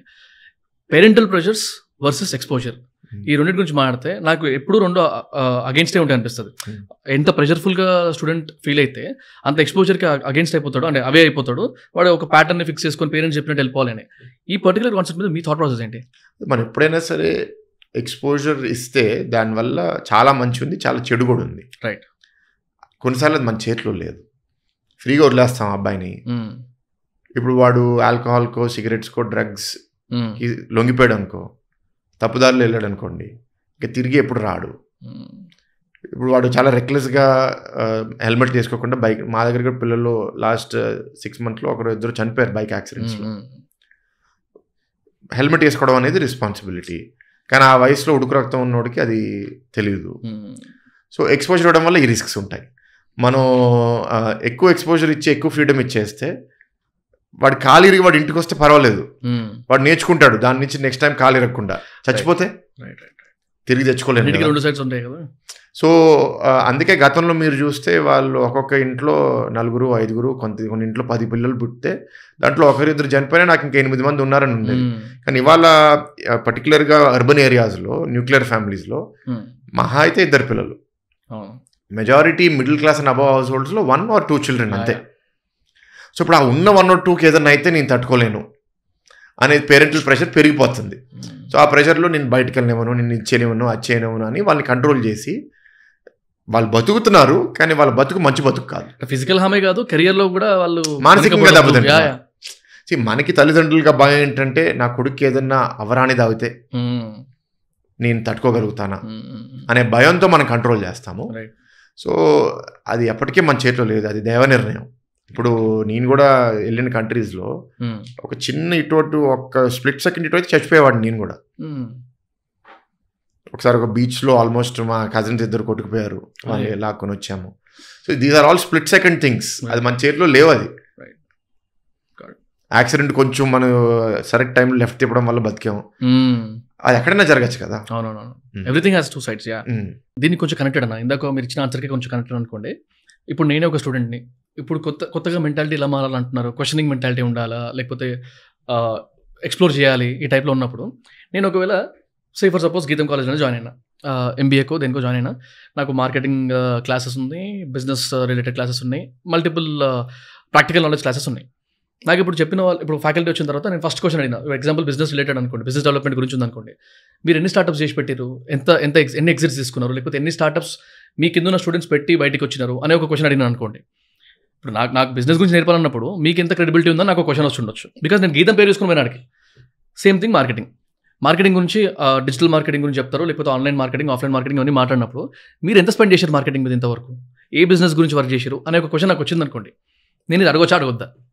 ఎందుకు అడగకూడదు? ఎలా అడగాలి? ఎట్లాగైనా అడగాలి. ఇప్పుడు ఎగ్జాంపుల్ ఫ్యాకల్టీనే అడిగినాను అనుకోండి, ఇప్పుడు మనకు తెలుసా, ఇప్పుడు జనరల్గా క్లాస్ మధ్యలో 30-40 మంది స్టూడెంట్స్ మధ్యలో మాట్లాడాను, నిన్ను కార్నర్ చేస్తారా అన్న ఫీలింగ్లోనే రెస్పాండ్ అవుతాడు. I mean I'm sorry faculty. ఇలాంటి సిచ్యువేషన్ ఉన్నప్పుడు భయపడతా ఉంటాను నేను. మరి నాలాంటి వాడికి మీ సజెషన్ ఏంటి? నాకు ఉందా క్వశ్చన్, ఇప్పుడు నేనేం చేయాలి? సో రెండు వైపులు ఇట్స్ అ ప్యారీ, మనకి ఏంటంటే డ్యాన్స్ లాగా, వాళ్ళు ఒక స్టెప్ మనం ఒక స్టెప్ అలా చూసుకుంటూ ఉండాలి. వాళ్ళు గ్యాప్ ఇస్తే మనం వెళ్తాం, వాళ్ళు గ్యాప్ ఇవ్వకపోతే మనం వెనకాలకి వెళ్తాం. ఆ టైప్లో నువ్వు ఇప్పుడు ఏ యూనివర్సిటీలో అయినా సరే నీకు ప్రతి సెమిస్టర్ ఒక 6-7 కోర్సెస్ ఉంటాయి. అంటే 6-7 ప్రొఫెసర్స్, అందరూ ఒకలాగా ఉండరు. కొందరు నిన్ను వెల్కమ్ చేస్తారు, అడుగు క్వశ్చన్స్ అని. కొందరు అసలు 60 minutes వాళ్ళే ఒక లెక్చర్ ఇచ్చేసి వెళ్ళిపోతారు. వాళ్ళకి భయం, నువ్వు అడిగితే వాళ్ళు ఏం చెప్పాలో తెలియదు వాళ్ళకి. వాళ్ళు నిన్ను కూడా చూడరు, అట్లా గోడను చూసుకుని అట్లా రాసుకుంటూ పోతారు వాళ్ళు. Right. So firstly as a university మేము ఫిక్స్ చేయాల్సింది ఏంటి అంటే, కాంపిటెంట్ టీచర్స్, అంటే సత్తా ఉన్న టీచర్స్ని తెచ్చుకోవాలి. దురదృష్టవశాత్తు రాష్ట్రం బట్టి ఇది మారుతుంది. మన రాష్ట్రాల్లో అన్ఫార్చునేట్లీ టీచింగ్ వైపు హై క్వాలిటీ పీపుల్ ఎక్కువ మంది రావట్లేదు. మనం ఎక్కువ డబ్బు పిచ్చి పట్టింది మనకి ఆంధ్ర తెలంగాణలో. డబ్బు పిచ్చి పట్టడం వల్ల మన దగ్గర విద్యా జ్ఞానాన్ని చేసి చేసే వాళ్ళు తక్కువ మంది ఉన్నారు. నాకు ఉద్యోగం వచ్చేసిందా, ఎంత జీతం వచ్చింది, ఎంత వ్యాపారం చేస్తున్నాను, ఎంత సంపాదించాను, ఎట్లా సంపాదించానో అనవసరం, డబ్బులు ఉన్నాయా లేదా, చూపించుకున్నానా లేదా. దానివల్ల ఇవాళ మన దగ్గర మంచి స్టూడెంట్స్ అందరూ వెళ్ళి ఐఐటీస్కి వెళ్ళినా ఐఐఎంకి వెళ్ళినా సరే వాళ్ళ స్వార్థము, వాళ్ళ డబ్బులు, వాళ్ళ కుటుంబం గురించి ఆలోచిస్తున్నారు. కానీ నేను వెళ్ళి ఇంకో 10 మందిని నేను తీర్చిదిద్దాలని ఆలోచించే వాళ్ళు చాలా తక్కువ మంది ఉన్నారు మన రాష్ట్రాల్లో. నేను యూనివర్సిటీ ప్రెసిడెంట్గా చెప్తున్నా, ఇది మేము రిక్రూట్ చేస్తాం కదా, ఇవాళ 600 people రిక్రూట్ చేశానని చెప్పాను లాస్ట్ 4.5 yearsలో. మా క్వాలిటీ బార్ చాలా హై. ఆ 600లో నా గెస్ ఏంటంటే at least 400 are non Telugu. Okay, they have come from other states. ఏ స్టేట్స్లో ఆ జ్ఞానాన్ని లేకపోతే విద్యని ఎక్కువ పర్స్యూ చేస్తున్నారో, కేరళలో, తమిళనాడులో, ఒడిశాలో, వెస్ట్ బెంగాల్లో, టు సమ్ ఎక్స్టెంట్ మహారాష్ట్రలో, ఢిల్లీలో ఉన్నాయి, బీహార్లో. సో ఒక విధంగా చూస్తే ఎక్కడ ఆర్థిక అవకాశాలు తక్కువ ఉన్నాయో అక్కడ విద్యను ఎక్కువ పాటిస్తున్నారు. కానీ వాళ్ళ వల్లే ఇవాళ మన విద్యా వ్యవస్థ బతుకుతుంది. వాళ్ళు లేకపోతే విశ్వవిద్యాలయాలు అన్నీ దెబ్బతింటాయి. ఇప్పుడు తెలుగు వాళ్ళతో నువ్వు నన్ను చేయమంటే నా గోల్స్ నేను అచీవ్ అవ్వలేను. ఎందుకంటే తెలుగు సమాజం ఇవాళ చాలా కమర్షియల్ అయిపోయింది. విద్యని ఫాలో చేయట్లేదు తెలుగు వాళ్ళు ఎక్కువ మంది. మన దగ్గర ఉన్న తెలుగు వాళ్ళు కొంతమంది కూడా కొత్తగా రిక్రూట్ అయిన వాళ్ళు ఇతర రాష్ట్రాల్లో పెరిగిన వాళ్ళు. అండ్ అదే నాకు కూడా టీచింగ్ యాజ్ అ ప్రొఫెషన్ గురించి వచ్చినప్పుడు టాపిక్, అసలు టీచింగ్ని ప్రొఫెషన్లో ఎందుకు చూస్ చేసుకోవాలనే దానికి పర్క్స్ ఏం కనబడట్లేదు చాలా మందికి అని నేను చాలా వరకు విన్నా. మీరు కూడా ఒక దగ్గర అన్నారు నాకు గుర్తున్న వరకు అయితే. So what is your opinion teaching as a profession? We have to pay better అండి. We cannot pay, industry pay చేసినంత పే చేయలేము. కానీ డెఫినెట్లీ ఒక సాధారణమైన అఫిలియేటెడ్ కాలేజ్ పే చేసే దానికన్నా చాలా బాగా పే చేయాల్సిన అవసరం ఉంది. వన్ థింగ్ మనం గవర్నమెంట్ని అప్రిషియేట్ చేయాలి ఏంటంటే, స్టేట్ గవర్నమెంట్ అవనివ్వండి, సెంట్రల్ గవర్నమెంట్ అవనివ్వండి, their salary structure is good. Okay, it is good. కానీ రిక్రూట్మెంట్ చేయట్లే. That is the problem. అంటే రిక్రూట్ చేస్తే జీతాలు కట్టాలి కదా అని వాళ్ళు రిక్రూట్మెంట్ చేయట్లేదు. కానీ స్ట్రక్చర్ మాత్రం బాగుంది. సో ఇవాళకి కూడా ఏ యూనివర్సిటీ అయినా, మెడికల్ కాలేజ్ అయినా, ఏ గవర్నమెంట్ యూనివర్సిటీ అయినా రిక్రూట్మెంట్ ఓపెన్ అప్ చేస్తే గీతం నుంచి చాలా మంది అప్లై చేస్తారు. నేను వాళ్ళని ఎందుకు వెళ్ళొద్దు అంటానంటే, నీకు జీతం బాగానే ఉంటుంది కానీ నీకు ఆ వ్యవస్థలో గ్రోత్ ఉండదు. ఆ వ్యవస్థ కుళ్ళిపోయింది. నిన్ను పెరగనివ్వరు, అక్కడ నిన్ను రీసెర్చ్ చేయనివ్వరు, అక్కడంతా రాజకీయం అయిపోతుంది. నువ్వు ఏదో జస్ట్ టైం టు టైం వెళ్ళి జీతం తెచ్చుకుంటే చాలనే మైండ్ సెట్, నువ్వు పాడైపోతావు, వెళ్ళొద్దు అని చెప్తాను నేను. సో ఆ విధంగా నీ క్వశ్చన్కి లాంగ్ ఆన్సర్ ఎందుకు ఇచ్చానంటే, మంచి టీచర్స్, మంచి స్వభావం ఉన్న వాళ్ళు క్లాస్ రూమ్ లోపలికి వస్తే వాళ్ళు ఎక్కువ మందిని ప్రశ్నించడానికి అలౌ చేస్తారు. ఆ ఫ్రీడమ్ ఇచ్చినప్పుడు ఆటోమేటిక్గా నీలో కాన్ఫిడెన్స్ వచ్చేస్తుంది. నేను వాళ్ళ సత్తా తెలుసుకోవడానికి నేను క్వశ్చన్ చేస్తాను. నీకేం తెలుసు బిజినెస్ గురించి, నీకేం తెలుసు మార్కెటింగ్ గురించి. నేను కాన్ఫిడెంట్గా ఉంటే నేను నా క్లాస్ రూమ్లో ఒక ఇండస్ట్రీ పర్సన్ కూడా తెచ్చుకుని కోటి ఇచ్చేస్తాను. ఇవాళ ఒక టీచర్ ఒక ఇండస్ట్రీ పర్సన్ క్లాస్ రూమ్ లోపలికి రానివాడు, ఎందుకంటే తనకి నాకన్నా ఎక్కువ అప్ టు డేట్ స్కిల్స్ ఉంటాయి. వాళ్ళు నాకన్నా బాగా మాట్లాడితే నా ఉద్యోగం పోతుంది ఏంటి అనే భయం ఉంటుంది వాళ్ళకి. అందుకే వాళ్ళు ఇంకొకరితో కొలాబరేట్ చేయడానికి ఇష్టపడరు. రైట్, అదే మెంటర్షిప్ సెషన్స్ అవి అవుతాయి కదా. Not even co teaching. ఇప్పుడు మీరు యూఎస్ యూనివర్సిటీస్ చూస్తే, ఇప్పుడు స్టాన్ఫర్డ్లో నేను చదివాను, నాకు సగం క్లాసెస్ ఇండస్ట్రీలో 20 ఏళ్ళు 30 ఏళ్ళు పనిచేసిన వాళ్ళు వచ్చి ఇప్పుడు టీచర్స్గా తయారయ్యారు. ఫుల్ ప్యూర్ టీచర్స్ కాదు వాళ్ళు, పిహెచ్డీ చేసి వచ్చిన వాళ్ళు కాదు, వాళ్ళకి పిహెచ్డీ కూడా లేవు. వాళ్ళు ఏదో బ్యాచిలర్స్ మాస్టర్స్ ఎక్కడో చేస్తుంటారు మంచి యూనివర్సిటీస్లో, బాగా సక్సెస్ అయ్యారు ఇండస్ట్రీలో. ఒక 20,000 డబ్బులు సంపాదించిన తర్వాత ఇప్పుడు మనం వెళ్ళి we'll give back to society, మన పిల్లల్ని టీచ్ చేద్దాం అనే దాంట్లో వచ్చారు. అలాంటి ప్లాట్ఫామ్ ఇప్పుడు గీతంలో మేము ఇప్పుడు ఎస్టాబ్లిష్ చేస్తున్నాం. ఇండస్ట్రీ ఎక్స్పీరియన్స్ ఉన్న వాళ్ళు they should come inside the classroom and we should pay them maybe not as much as industry but respectable salary. అది చేస్తున్నాం, మెల్లమెల్లగా వస్తున్నారు. ఇప్పుడు ఇన్ఫాక్ట్ మాకు స్కూల్ ఆఫ్ పబ్లిక్ పాలసీ అని హైదరాబాద్లో ఉంది, Kautilya school of public policy. దాంట్లో మాకు ఫుల్ టైం ఫ్యాకల్టీ 6 ఉన్నారు, విజిటింగ్ ఫ్యాకల్టీ 40 మంది. సో వాళ్ళు వచ్చి ఒక్కొక్కరు ఒక కోర్సు, కొందరు 2 కోర్సులు. ఆ 40 మందిలో 35 పీపుల్ ఆర్ ప్రాక్టీషనర్స్. అంటే they practice either as retired as IAS officer, or they working in a think tank, they working in World Bank, something. So అది కౌటిల్య చిన్న మోర్ ఎక్సలెన్స్ మోడల్ కాబట్టి ఆ స్కేల్లో చేయగలుగుతున్నాము. అది గీతం స్కేల్లో 30,000 స్టూడెంట్స్ స్కేల్లో చేయాలంటే it is more complex, but will definitely do it. మీరు రికార్డ్ అయితే చెప్పారు, గీతంలో ఏమైనా డౌట్ ఉన్నా, నాకు క్వశ్చన్ అడగాలనిపించినా కూడా అడిగచ్చని. సో గీతంలో అందరికి చెప్తున్నా, ఇక్కడ చూస్తున్నారు అందరికి 30,000 స్టూడెంట్స్ ఎవ్రీ ఇయర్, అంటే including PhD students 30,000 overall every year కాదు, అన్ని క్యాంపస్ 30,000. ఓకే, రాసేసుకోండి, ఇచ్చిపడేయండి ఒకవేళ డౌట్ వస్తే. అయితే దీని కనెక్టెడ్ పాయింట్ నాకు ఏం అడగాలనుకున్నాను అంటే, గీతం మేనేజ్మెంట్ మీడియాని కంట్రోల్ చేస్తుంది అని ఒక ప్రాపగండా విన్నా. I'm not here to validate any allegations, కానీ నేను మా ఆఫీస్లోనే మీ పాడ్కాస్ట్ అయిపోయినాక కల్పిస్తా. ఆల్మోస్ట్ 6 మెంబర్స్ వైజాగ్ నుండి, అందులో 4 గీతం నుంచి వచ్చారు. ఈవెన్ మన సినిమాటోగ్రఫర్ మదన్ కూడా అక్కడి నుంచే. సో వీళ్ళ ఫ్రెండ్స్ని, లేకపోతే ఫ్రెండ్స్ ఆఫ్ ఫ్రెండ్స్ని నేను మొన్న వైజాగ్ వచ్చినప్పుడు కనుక్కున్నప్పుడు కూడా గీతంలో దేర్ ఆర్ ప్రాపగండాస్ కదా. లైక్ వైజాగ్లో డ్రగ్స్ దొరుకుతాయి, గీతం చాలా ఫెమిలియర్ ఫర్ డ్రగ్స్, తర్వాత ఈ ఎక్స్టర్నల్ అఫైర్స్ అని అది ఇది ఏదో సోది. నేను ఇంకోటి ఏమో విన్నా, అది ఒక షాకింగ్ ఉండే నాకు. మీకు అండర్ గ్రౌండ్ టనల్ ఏదో ఉంటుంది, ఏదన్నా ఇన్సిడెంట్ అయితే అండర్ గ్రౌండ్ టనల్ నుంచి తీసుకెళ్ళిపోయి మెడికల్ హాస్పిటల్లో వేసేస్తారు, ఇవన్నీ విన్నా నేను. అయితే ఫస్ట్ క్వశ్చన్ ఇస్, గీతం మేనేజ్మెంట్ అంటే ఇన్ఫాక్ట్ స్ట్రైట్గా మాట్లాడంటే భరత్ అన్న విల్ హీ కంట్రోల్ మీడియా అనేది ఒక క్వశ్చన్ ఉంది నాకు. నాట్ యాక్టివ్లీ, కానీ వేర్ వాచ్ఫుల్. మీడియా వాళ్ళు ఎట్లా రిపోర్ట్ చేస్తున్నారు అనేది, ఓకే, అప్పుడు వాళ్ళ డిస్పోజిషన్ మనకు తెలుస్తుంది. అవునవును. ఇప్పుడు నా స్టాండ్స్ ప్రత్యేకంగా, నేను గీతం ప్రెసిడెంట్గా 5.5 ఏళ్ళ నుంచి ఉన్నాను కాబట్టి నేను చాలా మంది మీడియా ఆర్గనైజేషన్స్తో ఇంటరాక్ట్ అవుతూ ఉంటాను. నేను వాళ్ళకి చెప్పేది, మీరు ఏం జరిగినా సరే అది మీరు దాయమని నేను అడగను, రిపోర్ట్ చేయండి. కానీ దాన్ని మీరు వక్రీకరించి ఒక రాజకీయ లబ్ధి కోసం వన్ సైడెడ్గా ఒకరికి మేలు చేయాలని, లేకపోతే దాంట్లో మీరు ఎగ్జాజరేట్ చేసి లేకపోతే అబద్ధాలు చెప్పి మీరు చేస్తే మాత్రం we will not be happy as Gitam. And అట్లా చేసే న్యూస్ పేపర్స్, టీవీ ఛానల్స్ ఎవరైనా ఉంటే మాత్రం మేము మిమ్మల్ని we will not advertise with you. So మామూలుగా ఏ ఆయుధం అన్నా డబుల్ రూపంలోనే వస్తుంది. ఇప్పుడు గవర్నమెంట్ కూడా ఇప్పుడు ఎట్లా చేస్తుంది అంటే, నాకు అగేన్స్ట్ ఉన్న ఛానల్స్ని నడపనివ్వను, గవర్నమెంట్ అడ్వర్టైజ్మెంట్స్ వాళ్ళకి ఇవ్వము. సో అది ఏ లెంత్ దాకా తీసుకెళ్తాం. నా స్టాన్స్ ఏంటంటే, నువ్వు నా మీద నెగిటివ్ రాస్తే నేను నీకు మార్కెటింగ్, అది కాదు, నువ్వు ఏదన్నా రాయి, జరిగింది రాయి. ఒక సూసైడ్ జరిగింది క్యాంపస్లో, report it, because that's what happened. Of course ఎక్కడో డ్రగ్స్ దొరికినాయి, రిపోర్ట్ చేయి, నాకు ఇష్యూ లేదు. కానీ గీతం ఇప్పుడు డ్రగ్ హబ్ అయిపోయింది, అక్కడే దందా నడుస్తుంది, ఇక్కడి నుంచి వైజాగ్ అంతా స్ప్రెడ్ అవుతుంది, దట్ కైండ్ ఆఫ్ ఎగ్జాజరేషన్ లేకపోతే అబద్ధాలు చెప్తే మాత్రం దాంట్లో ఒక ఆల్టీరియర్ మోటివ్ ఉంది, ఒక దురుద్దేశం ఉంది. రైట్, ఎవరో దాన్ని మోటివేట్ చేసి దాన్ని లిఫ్ట్ చేస్తున్నారు. సో లేకపోతే నన్ను బ్లాక్మెయిల్ చేయడానికి కొందరు ట్రై చేస్తారు, మేము ఇది వేద్దాం అనుకుంటున్నాము, మీరు మాతో బాగుంటే, లేకపోతే మేము చెప్పింది చేస్తే, లేకపోతే మాకు ఎంత పేమెంట్ ఇస్తే మేము చేయము, మీ ఇష్టం వచ్చింది చేసుకోండి, ఓకే, మీకు కావాలంటే మీరు వేసుకోండి, నాకేం భయం లేదు. అండ్ నాకు 2 ఐడెంటిటీస్ ఉన్నాయి కదా. కొన్నిసార్లు ఏంటంటే, మేము మిమ్మల్ని పర్సనల్గా న్యూస్ పేపర్లో మీ ఇమేజ్ బిల్డ్ చేస్తాము, మీరు గీతం ద్వారా మాకు అడ్వర్టైజ్మెంట్స్ ఇస్తే అనేది వాళ్ళు చెప్పకపోయినా అర్థమవుతుంది, వాళ్ళ మాట తీరుతో కొన్నిసార్లు అర్థమవుతుంది. అది కూడా నేను చెప్తాను, నా గీతం ఐడెంటిటీ, నా పొలిటికల్ ఐడెంటిటీ సెపరేట్ అండి. మీరు కవర్ చేస్తే నేను హ్యాపీగా ఉంటాను, తప్పలేదు. ఎప్పుడైనా సరే మీడియా వల్ల మాకు విజిబిలిటీ వస్తుంది. కానీ గీతంలో అడ్వర్టైజ్మెంట్ ఇస్తేనే మీరు నాకు కవర్ చేస్తే నాకు అలాంటి కవరేజ్ వద్దు, అవసరం లేదని చెప్తా. So I believe in free speech, free media.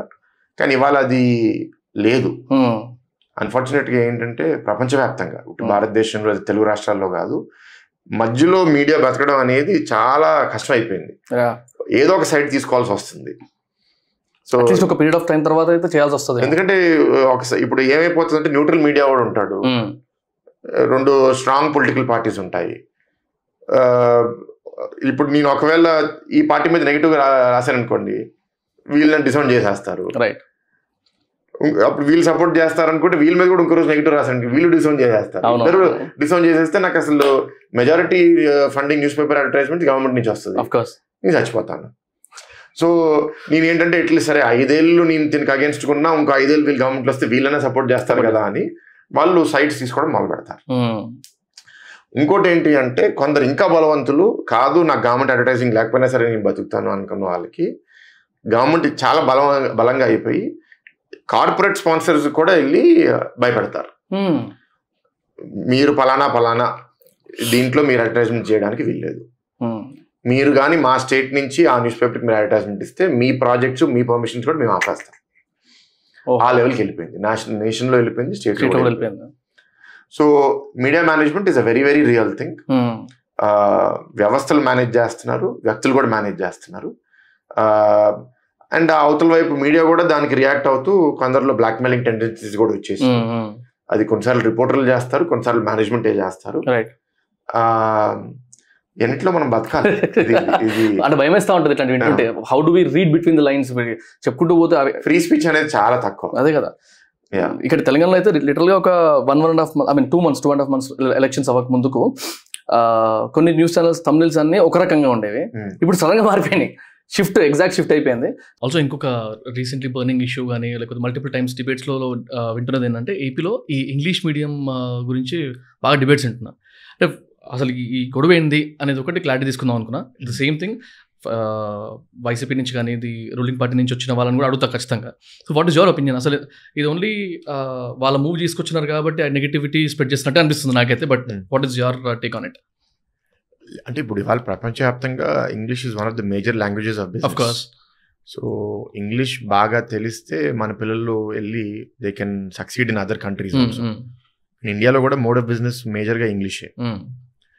So English is essential. Question మనం ఆర్గ్యూ చేసేది ఇంగ్లీష్ మీడియం తీసుకుని రావాలా కాదా కాదు, అసలు ఇంగ్లీష్ మీడియం తీసుకొస్తే దాన్ని ఎట్లా సక్సెస్ చేయాలి. ఇవాళ పొలిటికల్ రెటరిక్ ఏంటి అంటే మేము ఇంగ్లీష్ మీడియము అన్ని స్కూల్స్కి తీసుకొచ్చేసాము, అందరినీ మేము చైతన్యపరుచుతున్నాము, అందరూ ఎదగబోతున్నారు అని. అది ఎప్పుడు అవుతుంది? అన్ని తెలుగు మీడియం స్కూల్స్ని మీరు ఇంగ్లీష్ మీడియం చేసినప్పుడు అక్కడ ఉన్న టీచర్స్కి ఇంగ్లీష్ బాగా రావాలి. వాళ్ళకి వస్తేనే వాళ్ళు నేర్పించగలుగుతారు కదా. జస్ట్ పేరు తెలుగు మీడియం నుంచి ఇంగ్లీష్ మీడియంకి మార్చడం వల్ల 10 ఏళ్ళు 20 ఏళ్ళు తెలుగులో నేర్పించిన టీచర్స్ సడన్గా ఇప్పుడు ఇంగ్లీష్లో బాగా ఎట్లా నేర్పిస్తారనుకుంటున్నారు? ఇప్పుడు ఇంగ్లీష్ లాంగ్వేజ్లో బాగా పట్టు రావడానికి టీచర్లకే ఒక 10-15 ఏళ్ళు పడుతుంది. రైట్. వాళ్ళు అన్ని ఏళ్ళు చదువుకున్న తర్వాత వాళ్ళు మంచి ఇంగ్లీష్ టీచర్స్ అవుతారు. మీరు వాళ్ళకి ఒక 3 months 6 months ట్రైనింగ్ కోర్స్ ఇచ్చి ఇప్పుడు వాళ్ళకి ఒక బిరుదు ఇచ్చేసి మీరు ఇప్పుడు ఇంగ్లీష్లో నేర్పించండి అంటే అది అవుతుంది అనుకుంటున్నాం అంటే అది మన భ్రమ. ఎస్, మనం 10 ఏళ్ళు తీసుకోవడానికి మనకి టైం లేదు.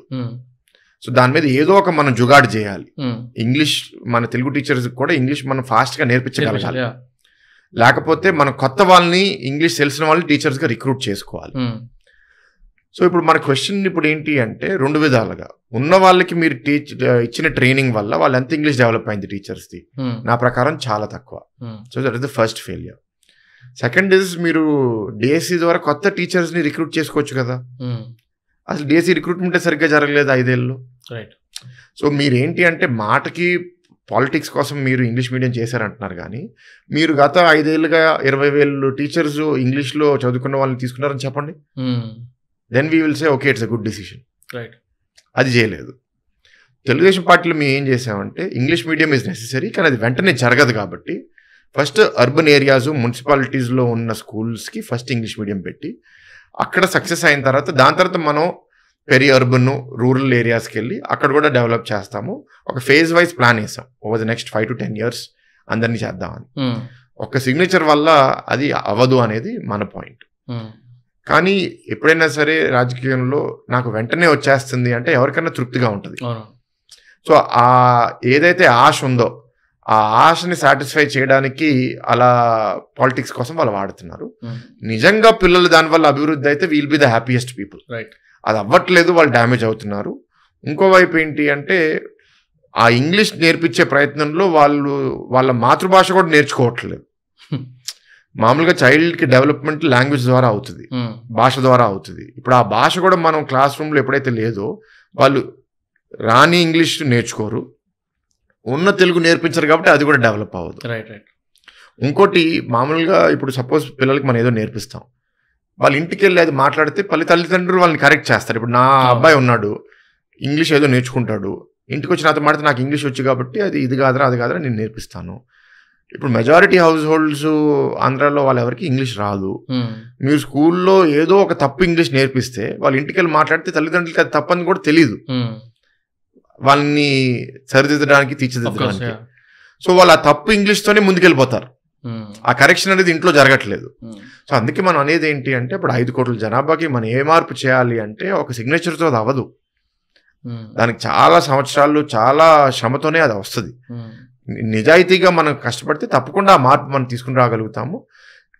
వాళ్ళకన్నా బాగా తెలుగుదేశం పార్టీలో మనం ఇంగ్లీష్ లాంగ్వేజ్ ప్రొఫిషియన్సీ, ఇంగ్లీష్ మీద పట్టు మేము వెళ్ళే స్ట్రాటజీలో తప్పకుండా మేము ఎక్కువ సాధిస్తామని మేము నమ్ముతున్నాం. AP elections are AP state situation గురించి టాపిక్ తీసుకొస్తే అంటే దేర్ ఆర్ 2 types అనమాట.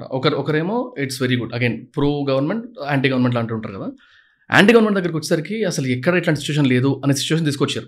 అంటే ఇట్లా అడిగితే కూడా ఇట్స్ బికమింగ్ అనదర్ బీహార్, ఇట్లాంటి మాటలు చాలా విన్నాను నేను. ఫస్ట్ ఆఫ్ ఆల్ అగైన్ మీరు అఫ్కోర్స్ మీరు పొలిటికల్లీ అలైన్ ఉండొచ్చు, కానీ ఒకసారి కామన్ మ్యాన్కి ఏపీ సిచ్యువేషన్ ఏంటి అని అడిగితే వాట్ ఈస్ యువర్ ఆన్సర్? ఎట్లా చెప్తాను, నేను చెప్పినా సరే అది బయాస్డ్గానే ఉంటుంది కదా వ్యూ. అంటే కొంచెం మీరు అంటే నేషనల్ ఆర్జన్ చెప్పండి, మేము తీసుకుంటాం లేండి, అంటే స్టాక్ చెప్పండి. అంటే మీరు ఏపీ గురించి ఆపేద్దాము, ఓకే, వీళ్ళు కొంచెం ప్రపంచవ్యాప్తంగా చూద్దాం please.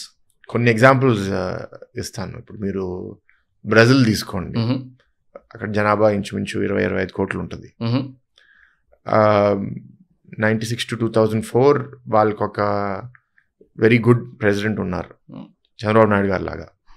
More he was progressive, liberal, ఇన్స్టిట్యూషన్స్ని డెవలప్ చేయాలి, ప్రైవేట్ సెక్టర్ని కూడా ఎంకరేజ్ చేయాలి, ఎకానమీని బాగా డెవలప్ చేయాలని చేశాడు. బ్రెజిల్లో రూల్ ఏంటి అంటే 2 సార్లు ప్రెసిడెంట్గా చేసిన తర్వాత 3rd term forced holiday, 3rd term కంటిన్యూస్గా పోటీ చేయడానికి లేదు. 3rd term ఇంట్లో కూర్చుని మళ్ళీ 4th term మళ్ళీ వచ్చి పోటీ చేయొచ్చు. సరే ఆయన మళ్ళీ చేయలేదు, అది వేరే విషయం.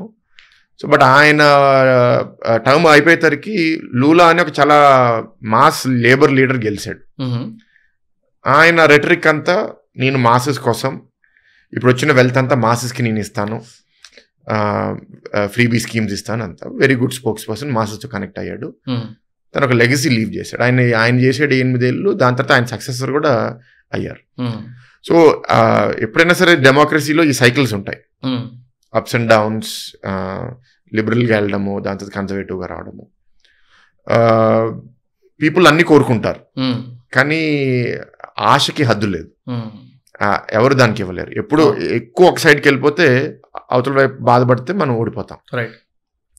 మన ఎక్కువ క్యాపిటలిజము, ఎక్కువ డెవలప్మెంట్ మీద వెళ్ళిపోయి పేదవాళ్ళ సమస్యల గురించి మనం అర్థం చేసుకోకపోతే ఓడిపోయే అవకాశం ఉంటుంది. అలా అని ఉట్టి నేను ఫ్రీబీ స్కీమ్స్ ఇస్తాను, అభివృద్ధి చేయను అంటే అప్పులు పాలైపోతాము, జీతాలు కట్టలేని పరిస్థితికి వచ్చేస్తాము. అప్పుడు ఇచ్చే డబ్బులు కూడా ఇవ్వడం ఆగిపోయినప్పుడు పేదవాళ్ళు కూడా అసంతృప్తి చెంది వాళ్ళు కూడా ఇలాంటి ప్రభుత్వం మాకు వద్దు అని మళ్ళీ మార్పు కోసం ఓట్ చేస్తారు. So that is one side which is how do you manage development, నువ్వు అభివృద్ధి సంక్షేమం ఎట్లా మేనేజ్ చేస్తావు, ఆదాయం ఎట్లా పెంచుతావు అనేది ఒక రైట్. ఇంకో సైడ్ ఏంటి అంటే లా అండ్ ఆర్డర్, క్రిమినాలిటీ, అది ఎవరు మామూలుగా సహించరు. ప్రజాస్వామ్యంలో ఎక్కడైనా సరే అది ఎక్కడైతే పెరుగుతుందో ఆటోమేటిక్గా రూలింగ్ పార్టీని ఓడించేస్తారు. ఎవరైతే పవర్ వాళ్ళ చేతిలో తీసేసుకుంటారో, ఇన్స్టిట్యూషన్స్ని వ్యవస్థల్ని కూల్చివేస్తారో, అప్పుడు కొంత అవగాహన ఇప్పుడు పేదవాడు కాబట్టి లేకపోతే రూరల్ ప్రాంతంలో ఉంటున్నారు కాబట్టి వాళ్ళకి అవగాహన లేదు అని మనం అనుకోకూడదు. క్రూయల్టీని మన సమాజం అంత యాక్సెప్ట్ చేయదు ఆఫ్టర్ అ సర్టన్ పాయింట్. అది మన రాష్ట్రంలో మనం వాళ్ళు ఎక్కువ చూస్తున్నాం. డెవలప్మెంట్ అవుతుందా లేదా, అభివృద్ధి సంక్షేమం అవుతుందా లేదా పక్కన పెడితే, ఇప్పుడు మన రాష్ట్రంలో మనకి హింస అనేది బాగా పెరిగిపోయింది. కాన్స్టిట్యూషన్ మనం ఒక ఉద్దేశంతో భారతదేశం కోసం క్రియేట్ చేసాము. అందరికీ మన ప్రియాంబుల్లో రాసి ఉంటుంది జస్టిస్, లిబర్టీ, ఈక్వాలిటీ, ఫ్రెటర్నిటీ అని. ఈ విలువలు కూడా మనకి ఇప్పుడు ఆ రాష్ట్రంలో చాలా మందికి లేవు. ఎందుకంటే ప్రత్యేకంగా వెనుకబడి కులాలకి ఉన్న వాళ్ళు నేను లెగిసి ప్రభుత్వంకి వ్యతిరేకంగా ఏదన్నా మాట్లాడితే నన్ను జైల్లో పెట్టేస్తారేమో, నన్ను కొట్టేస్తారేమో, నన్ను చంపేస్తారేమో అనే భయం బాగా పెరిగిపోయింది.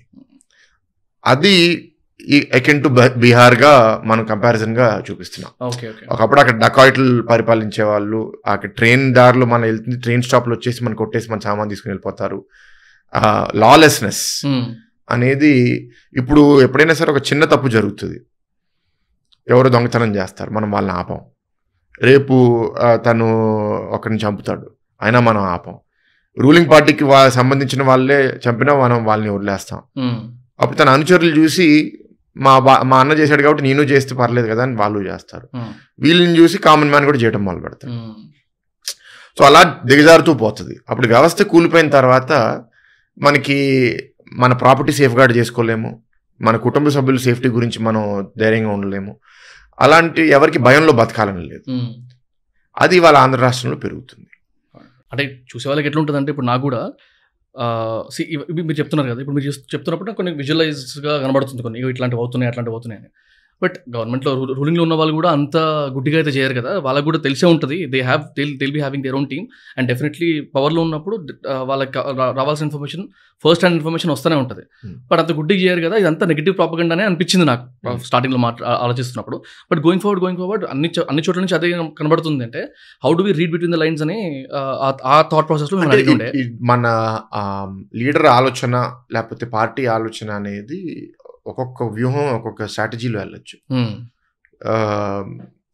ఇన్ టీడీపీ లేకపోతే చంద్రబాబు నాయుడు గారు దాంట్లో ఏంటంటే మనం లా అండ్ ఆర్డర్ చేసుకోవాలి, ఉమెన్కి సేఫ్టీ ప్రొవైడ్ చేయాలి, ఆడవాళ్ళకి ఆర్థికంగా బలపరచాలి, ఇది చేస్తే సమాజం బాగుంటుంది అనే ఉద్దేశంతో 95 to 2004 లా అండ్ ఆర్డర్ చాలా కంట్రోల్ చేస్తారు. మా దగ్గర కూడా వీ హ్యాడ్ ఎలిమెంట్స్ వేర్ వాళ్ళు కూడా ఒక గ్రూప్ని మెయింటైన్ చేసి ఫ్యాక్షనిజంలో ఇన్వాల్వ్ అయ్యి ఉన్న వాళ్ళు ఉన్నారు చాలా మంది. పరిటాల రవి గారు ఈజ్ అన్ ఎగ్జాంపుల్. వాళ్ళందరినీ కూడా మనం చాలా సోబర్ చేసేసాం. ఏంటంటే మనం సమాజం మారిపోతుంది, ఇప్పుడు మనం కర్ర ఎత్తక్కర్లేదు, ఇదితో పనిచేస్తే చాలు. సో తెలుగుదేశంలో ఆ తత్వం ఉన్న వాళ్ళు తగ్గిపోయారు, అండ్ ఆ తత్వం ఉన్నవాళ్ళు పార్టీలో ఉన్నవాళ్ళు కూడా సాఫ్ట్ అయిపోయారు చాలామంది. సో ఇప్పుడు మనకి అవకాశం దొరికింది కదా, మనలో ఆ ఎలిమెంట్స్ ఎక్కువ ఉన్నాయి, మనం డామినేట్ చేసేద్దాం. మనం ఏంటంటే ఒకటి సీదాసాదాగా పోట్లాడితే జనాలు నిర్ణయిస్తారు, గెలుస్తాం. ఒకసారి ఏదోటి చేసి అబద్ధం చెప్పి ఏదోటి చెప్పి పవర్ మన చేతిలో వచ్చిన తర్వాత మనం అప్పుడు దౌర్జన్యం చేయడం మొదలు పెడితే జనాలు భయానికి లొంగిపోతారు కదా. లొంగిపోయిన తర్వాత మంచి చెడు అనవసరం మనకి. ఒక అబద్ధం కూడా నేను 10 సార్లు చెప్తే అది నిజం అవుతుంది. ఇప్పుడు మీరు కడప రాజకీయం లేకపోతే రాయలసీమ రాజకీయం మీరు గత 40-50 ఏళ్ళుగా చూస్తే అక్కడ ల్యాండ్ లార్డ్స్ ఫ్యాక్షనిజం అనేది చాలా బలంగా, ఫ్యూడలిస్టిక్ సొసైటీ, వర్గాలు ఉంటాయి, నా వర్గం వ్యతిరేక వర్గం, నేను వీళ్ళతో ఉంటాను లేకపోతే వాళ్ళతో ఉంటాను, మధ్యలో ఉన్న వాళ్ళు ఎక్కువ మంది బతకరు. సో నేను అక్కడ వాళ్ళు ఏంటంటే జమీందారులు బాగా బతుకుతారు, వాళ్ళతో పనిచేసే వాళ్ళకి రోజుకి 3 పూటలు భోజనాలు కూడా పెట్టరు, వాళ్ళు అలా బానిసల్లాగా పడి ఉండాలి, పెట్టిన దాంతోనే సంతోషంగా ఉండాలి. అక్కడ మీరు చూస్తే ఎక్కువ పరిపాలన అట్లాగే ఉంటుంది రాయలసీమలో. అందుకే మీరు అక్కడ ఎక్కువ మంది బీసీ నాయకులు అక్కడికి వచ్చి డెవలప్ అవడం కూడా చాలా రేర్గా కనపడుతుంది రాయలసీమలో. వాళ్ళ ఎదిగినా చంపేస్తారు. సో ఆ పాలిటిక్స్ ఇప్పుడు ఏదైతే నాట్ నెసెసరీలీ కడప బట్ రాయలసీమలో మనం ఎక్కువ చూసేది ఇవాళ రాష్ట్ర వ్యాప్తంగా ఎక్స్ట్రీమ్కి వెళ్ళిపోతుంది. కానీ కడపలో అలవాటు అయిపోయారు జనాలు దానికి. వాళ్ళకి ఏంటంటే వాళ్ళకి హోప్ అనేదే లేదు. ఇప్పుడు ఒకడు వచ్చి నేను మీకోసం మార్పు కోసం పోట్లాడతా అన్నా సరే అక్కడ ఉన్న వాళ్ళకి ఇలా మాట్లాడతాడు, రేపు చచ్చిపోతాడు, సో వీడు నా కోసం ఏం పోరాడతారు అనే ధైర్యం వాళ్ళకి లేదు. అందుకే వాళ్ళు బలవంతులకే ఓటేస్తూ ఉంటారు. అక్కడ బలం వల్ల నడుస్తుంది అక్కడ. సో ఆ పాలిటిక్స్ ఇప్పుడు కోస్టల్ జిల్లాలు లేకపోతే ఉత్తరాంధ్రాలలో పనిచేయదని నా అభిప్రాయం. కానీ అది తీసుకొచ్చారు. ఇప్పుడు అట్లాంటి రాజకీయం ప్రతి దగ్గర తీసుకొచ్చారు. సో అది లీడర్ ఆలోచన లేకపోతే వాళ్ళ పార్టీ ఆలోచన బట్టి ఉంటుంది. వాళ్ళ మనకి ఏంటి అంటే భయంతో మనం కొట్టేద్దాం. ఇంకోటి నా వైపు సైన్యం నాకు ఉండాలి కదా, నువ్వు ఏ తప్పు చేసినా నేను క్షమిస్తాను. అప్పుడు వాళ్ళు నాతో విశ్వాసంగా అలా పడుంటారు. ఇప్పుడు ఏ బూతులు మాట్లాడమన్నా మాట్లాడతారు, ఎవరిని తిట్టమన్నా తిడతారు. అంటే వాళ్ళు ఏంటంటే ఇక ఎక్స్పోజ్ అయిపోతారు. ఇంకా ఇప్పుడు నన్ను విపరీతంగా నన్ను తిడతారు. కొందరు ఉన్నారు ఇప్పుడు టీడీపీలో ఉన్న వాళ్ళని విపరీతంగా తిట్టేస్తారు వాళ్ళు. ఇప్పుడు వాళ్ళకి వైసీపీ టికెట్ ఇవ్వకపోయినా సరే వాళ్ళు నా దగ్గర రారు కదా, నేను తీసుకోను కదా వాళ్ళని. సో వాళ్ళు ఏంటంటే ఇప్పుడు నా అనుచరుడు ఉంటాడు, నేను వాడితో మర్డర్ చేపిస్తాను, ఆ మర్డర్కి కావాల్సిన ప్రూఫ్స్ అన్ని నాతో పెట్టుకుంటాను. వాడు నాకు ద్రోహం చేయాలనుకుంటే అరే నీ ప్రూఫ్స్ అన్ని నా దగ్గర ఉన్నాయరా, నువ్వు నన్ను వదిలి వెళ్ళలేవు. అట్లా లాయల్టీ అట్లా కూడా తెచ్చుకుంటారు. నువ్వు చేసిన తప్పులన్నీ నిన్ను క్షమిస్తారు, కానీ నిన్ను ఎక్కడ ఇరికించాలో అది ఇరికించి పెట్టుకుంటారు. సో వాడికి ఏంటంటే బయటకు వచ్చి మాట్లాడలేడు, అలా అని పూర్తి విశ్వాసంతో ఇక్కడ పనిచేయలేడు, కానీ అటువైపు ఉండిపోతాడు. ఆల్సో ఇది మీ personal question, don't take me wrong. మీరు 2016లో కదా ఇండియాకి వచ్చింది, అరౌండ్ ఆఫ్టర్ 2 సార్లు కదా. నేను 2006లో కూడా యూఎస్కి వెళ్ళాను. 4 సంవత్సరాలు అక్కడ ఇంజనీరింగ్ చదివి 2010లో తిరిగి వచ్చాను. మళ్ళీ 4 ఏళ్ళు ఇక్కడ పనిచేసి మళ్ళీ 14కి వెళ్ళి 2 ఏళ్ళు నుండి వచ్చాను. 16 తర్వాత ఇక్కడికి వచ్చి ఒక చిన్న స్టార్ట్అప్ స్టార్ట్ చేసినట్టున్నారు. చాలా చేసాము. సోలార్ సైడ్ కదా, రైట్. పోస్ట్ దట్ 2019 20 గీతంలోకి రావడం 18 ఎండింగ్ లో November. I'm sorry I miss the numbers. So నాకు ఒక పాయింట్ ఏముంటుందంటే, జనరల్గా మీ ఐడెంటిటీ ఉంటుంది కదా, జనరల్ ఐడెంటిటీ మూర్తి గారి మనవడు లేకపోతే బాలకృష్ణ గారి అల్లుడు, ఇలాంటి ఐడెంటిటీస్ వస్తాయి. అగైన్ ఈ మధ్యలో లోకేష్ వాళ్ళ బ్రదర్, కో బ్రదర్, చంద్రబాబు నాయుడు గారికి కొడుకు వరుస, ఈ ఐడెంటిటీ ఫేజ్లో జనరల్ ఉంటుంది కదా థాట్లో, ఎప్పటికైనా ఇది మారాలి, we should be personally identified. అంటే Bharat is someone different from all these, అవన్నీ పక్కకు పెట్టండి, ఫస్ట్ భరత్ ఈజ్ భరత్ అన్నట్టు. ఐఎమ్ నాట్ అంటే నేను డిసైడ్ చేయట్లేదు, లేబుల్ చేయట్లేదు, but do you think about that? If you're thinking about it, me plan ఏముంటుంది నెక్స్ట్? అదే మనకి జీవితంలో నాకు సపోజ్ మనకి ఏదో వచ్చిందనుకోండి, నాకు దీంట్లో మంచే కావాలి, నాకు నచ్చంది లేకపోతే చెడు అనుకున్నది నాకు రాకూడదు అనేది అది జరగని విషయం. ఇప్పుడు నా పరిస్థితుల వల్ల లేకపోతే నేను పుట్టిన కుటుంబం వల్ల లేకపోతే పెళ్లి వల్ల వచ్చిన బంధుత్వాలు, దానివల్ల నాకు చాలా మేలు జరిగింది, చాలా అవకాశాలు వచ్చినాయి. అదంతా పొందుతూ మళ్ళీ నాకు సొంత ఐడెంటిటీ వెంటనే కావాలంటే అది జరగదు కదా. సో వేరే గో ఇప్పుడు వైజాగ్లో ఉంటే చాలా మంది తీసుకోవడం అనేది ఒక స్టెప్, నాకు అది ప్రివిలేజ్ కదా, ఒక అదృష్టం. నాకు అవకాశం వచ్చినప్పుడు డెఫినెట్గా నేను దాన్ని కాదని అనుకోకూడదు. ఇప్పుడు చాలామంది మీరు చూశారు, యూ లుక్ ఎట్ బాలకృష్ణ గారే, ఎన్టీఆర్ గారి అబ్బాయిగా ఆయనకి అవకాశం వచ్చింది. లేకపోతే ఇప్పుడు చిరంజీవి గారి ఆయన ఎస్టాబ్లిష్ చేసిన ప్రెజెన్స్ వల్ల ఆయన సిబ్లింగ్స్ పవన్ కళ్యాణ్ గారు, నాగబాబు గారు, దాని తర్వాత ఆయన అబ్బాయి, మళ్ళీ అల్లు అరవింద్ గారు అబ్బాయి అల్లు అర్జున్, వీళ్ళందరూ they have all come out of that ఆరా కదా. సో ఆ బెనిఫిట్ తప్పకుండా ఉంటుంది. కానీ ఎప్పుడైతే మనం కష్టపడి పనిచేస్తామో, కంటిన్యూస్గా చేస్తామో, మనకంటూ ఒక సెల్ఫ్ ఇమేజ్ డెవలప్ అవుతుంది, దేర్ ఇస్ నో డౌట్. ఇప్పుడు మీరు చూస్తే రామ్ చరణ్ గారికి ఆయన సొంత ఐడెంటిటీ వచ్చింది, లేకపోతే అల్లు అర్జున్ గారికి ఆయన సొంత ఐడెంటిటీ వచ్చింది. It will take time. So మనం we should not be in a hurry that వెంటనే వెళ్ళిపోవాలి, వెంటనే నా సొంత రికగ్నిషన్ వచ్చేస్తుంది అని, అది జరగదు. వాళ్ళు చాలా ఏళ్ళు పనిచేసి వాళ్ళు సంపాదించుకున్న రెప్యుటేషన్ మనం ఒక 5 ఏళ్ళలో 10 ఏళ్ళలో చేస్తే రాదు అది వెంటనే. But is it not a pressure? ఇట్లాంటి ఫ్యామిలీస్ మధ్యలో ఉన్నారు, మీరు ఏ డెసిషన్ తీసుకున్నా, ఏ మూవ్ చేసినా కొంచెం ఫాస్ట్గా వెళ్ళాలన్నా ప్రతిసారి ఇన్నిసార్లు ఆలోచించాలి కదా. మనిషి బట్టి ఉంటుంది, కొందరికి అది లిమిటేషన్ అయిపోతుంది, కొందరికి అది స్ట్రెంగ్త్ అవుతుంది. అది నేను స్ట్రెంగ్త్గా నేను భావిస్తాను. ఎందుకంటే తప్పులు జరుగుతాయి, తప్పులు మానసికంగా I'm ready to face failure, ఓటమి, తప్పులు జరగడం, నన్ను తిట్టడం తీసుకోవడానికి రెడీగా ఉన్నాను. సో రెడీగా ఉన్నప్పుడు మనం ఎక్కువ రిస్క్లు తీసుకుంటాం, ఎక్కువ రిస్క్లు తీసుకున్నప్పుడు నేర్చుకుంటాం, కొన్నిసార్లు ముట్టుకెళ్ళి తగులుతాయి, తగిలినప్పుడు మనం ఓహో ఇట్లా చేస్తే ఇంకా బాగుంటుంది అనేది డెవలప్ చేసుకుంటూ పోతాం. కానీ ఒకవేళ నేను ఆ బర్డెన్ నా మీద పెరిగిపోయి, అమ్మో నేను మా తాత పేరు లేకపోతే మా మామ పేరు నేను పాడు చేయకూడదు అంటే నేను అసలు ఏమీ చేయకుండా ఇంట్లో కూర్చుంటాను. సో అంత బర్డెన్ కొంచెం లైట్ తీసుకోవాలి. So I don't like to take myself too seriously. Right. Also like I'm sure you might be knowing this because ఇంటర్నల్గా బాగా తెలిసి ఉంటుంది కాబట్టి, Prashant Kishor is he working for TDP or not? నాకు తెలీదు ఫస్ట్, కానీ ఆయన స్టేట్మెంట్ నేను చేయట్లేదని చెప్పాడుగా. అంటే పొలిటికల్గా నడుస్తూనే ఉంటాయి అట్లాంటివన్నీ అని చెప్పి నేను అనుకుంటున్నా. ఇంటర్నల్గా వర్క్ చేస్తుండొచ్చు సర్వీస్. మరి ఆయన ఇప్పుడు ఆయనకంటూ ఒక క్రెడిబిలిటీ ఉంటే, ఆయన వచ్చి నేషనల్ మీడియాలో నేను చేయట్లేదు అంటే ఆయన క్రెడిబిలిటీకి ఏమవుతుంది?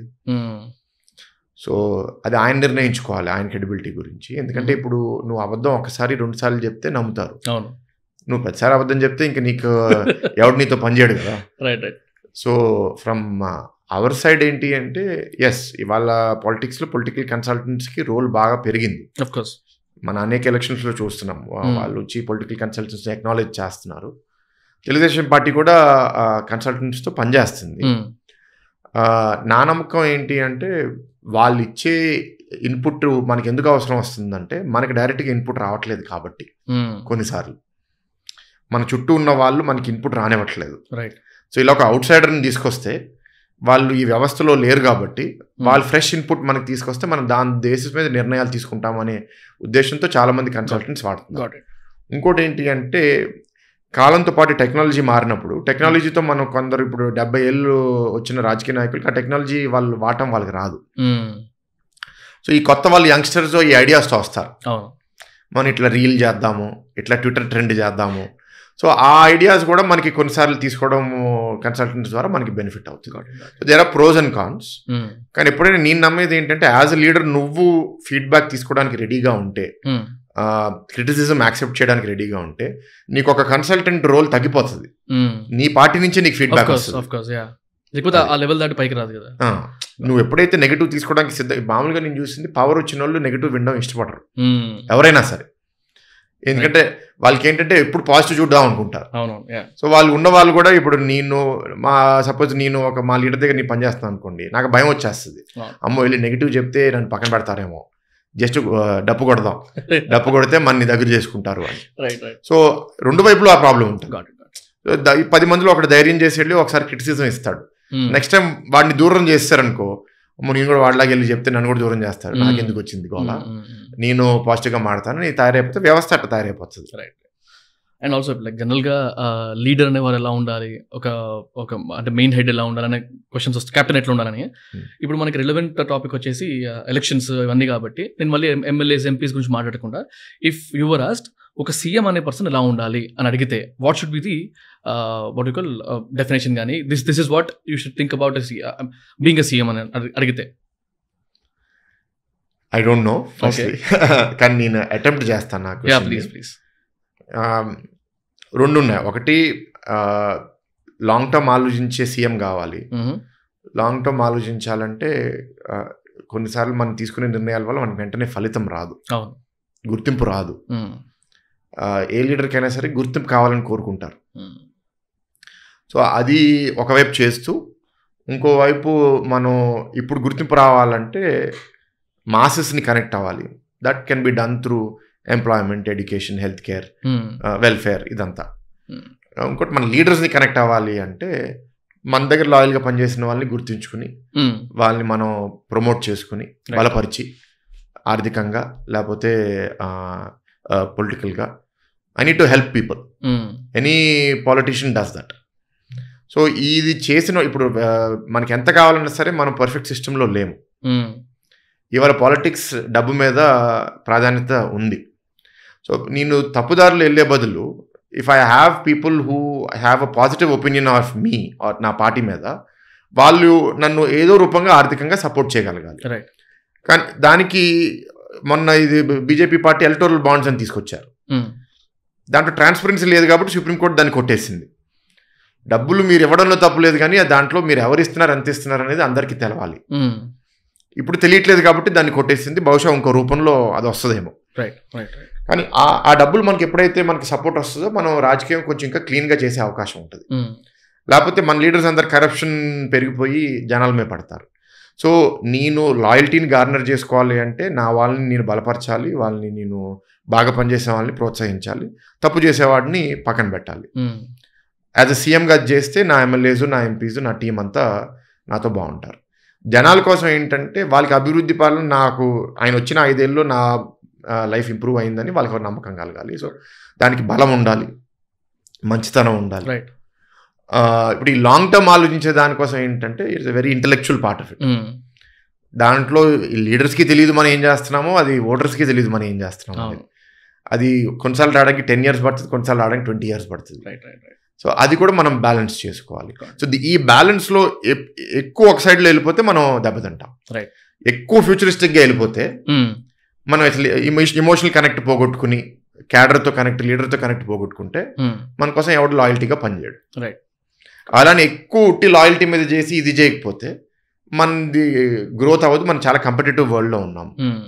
మనకి రావాల్సిన పెట్టుబడులు తెలంగాణకి వెళ్ళిపోతాయి, లేకపోతే తెలంగాణ నుంచి మహారాష్ట్రకి వెళ్ళిపోతాయి, లేకపోతే ఇంకెక్కడికి వెళ్ళిపోతాయి.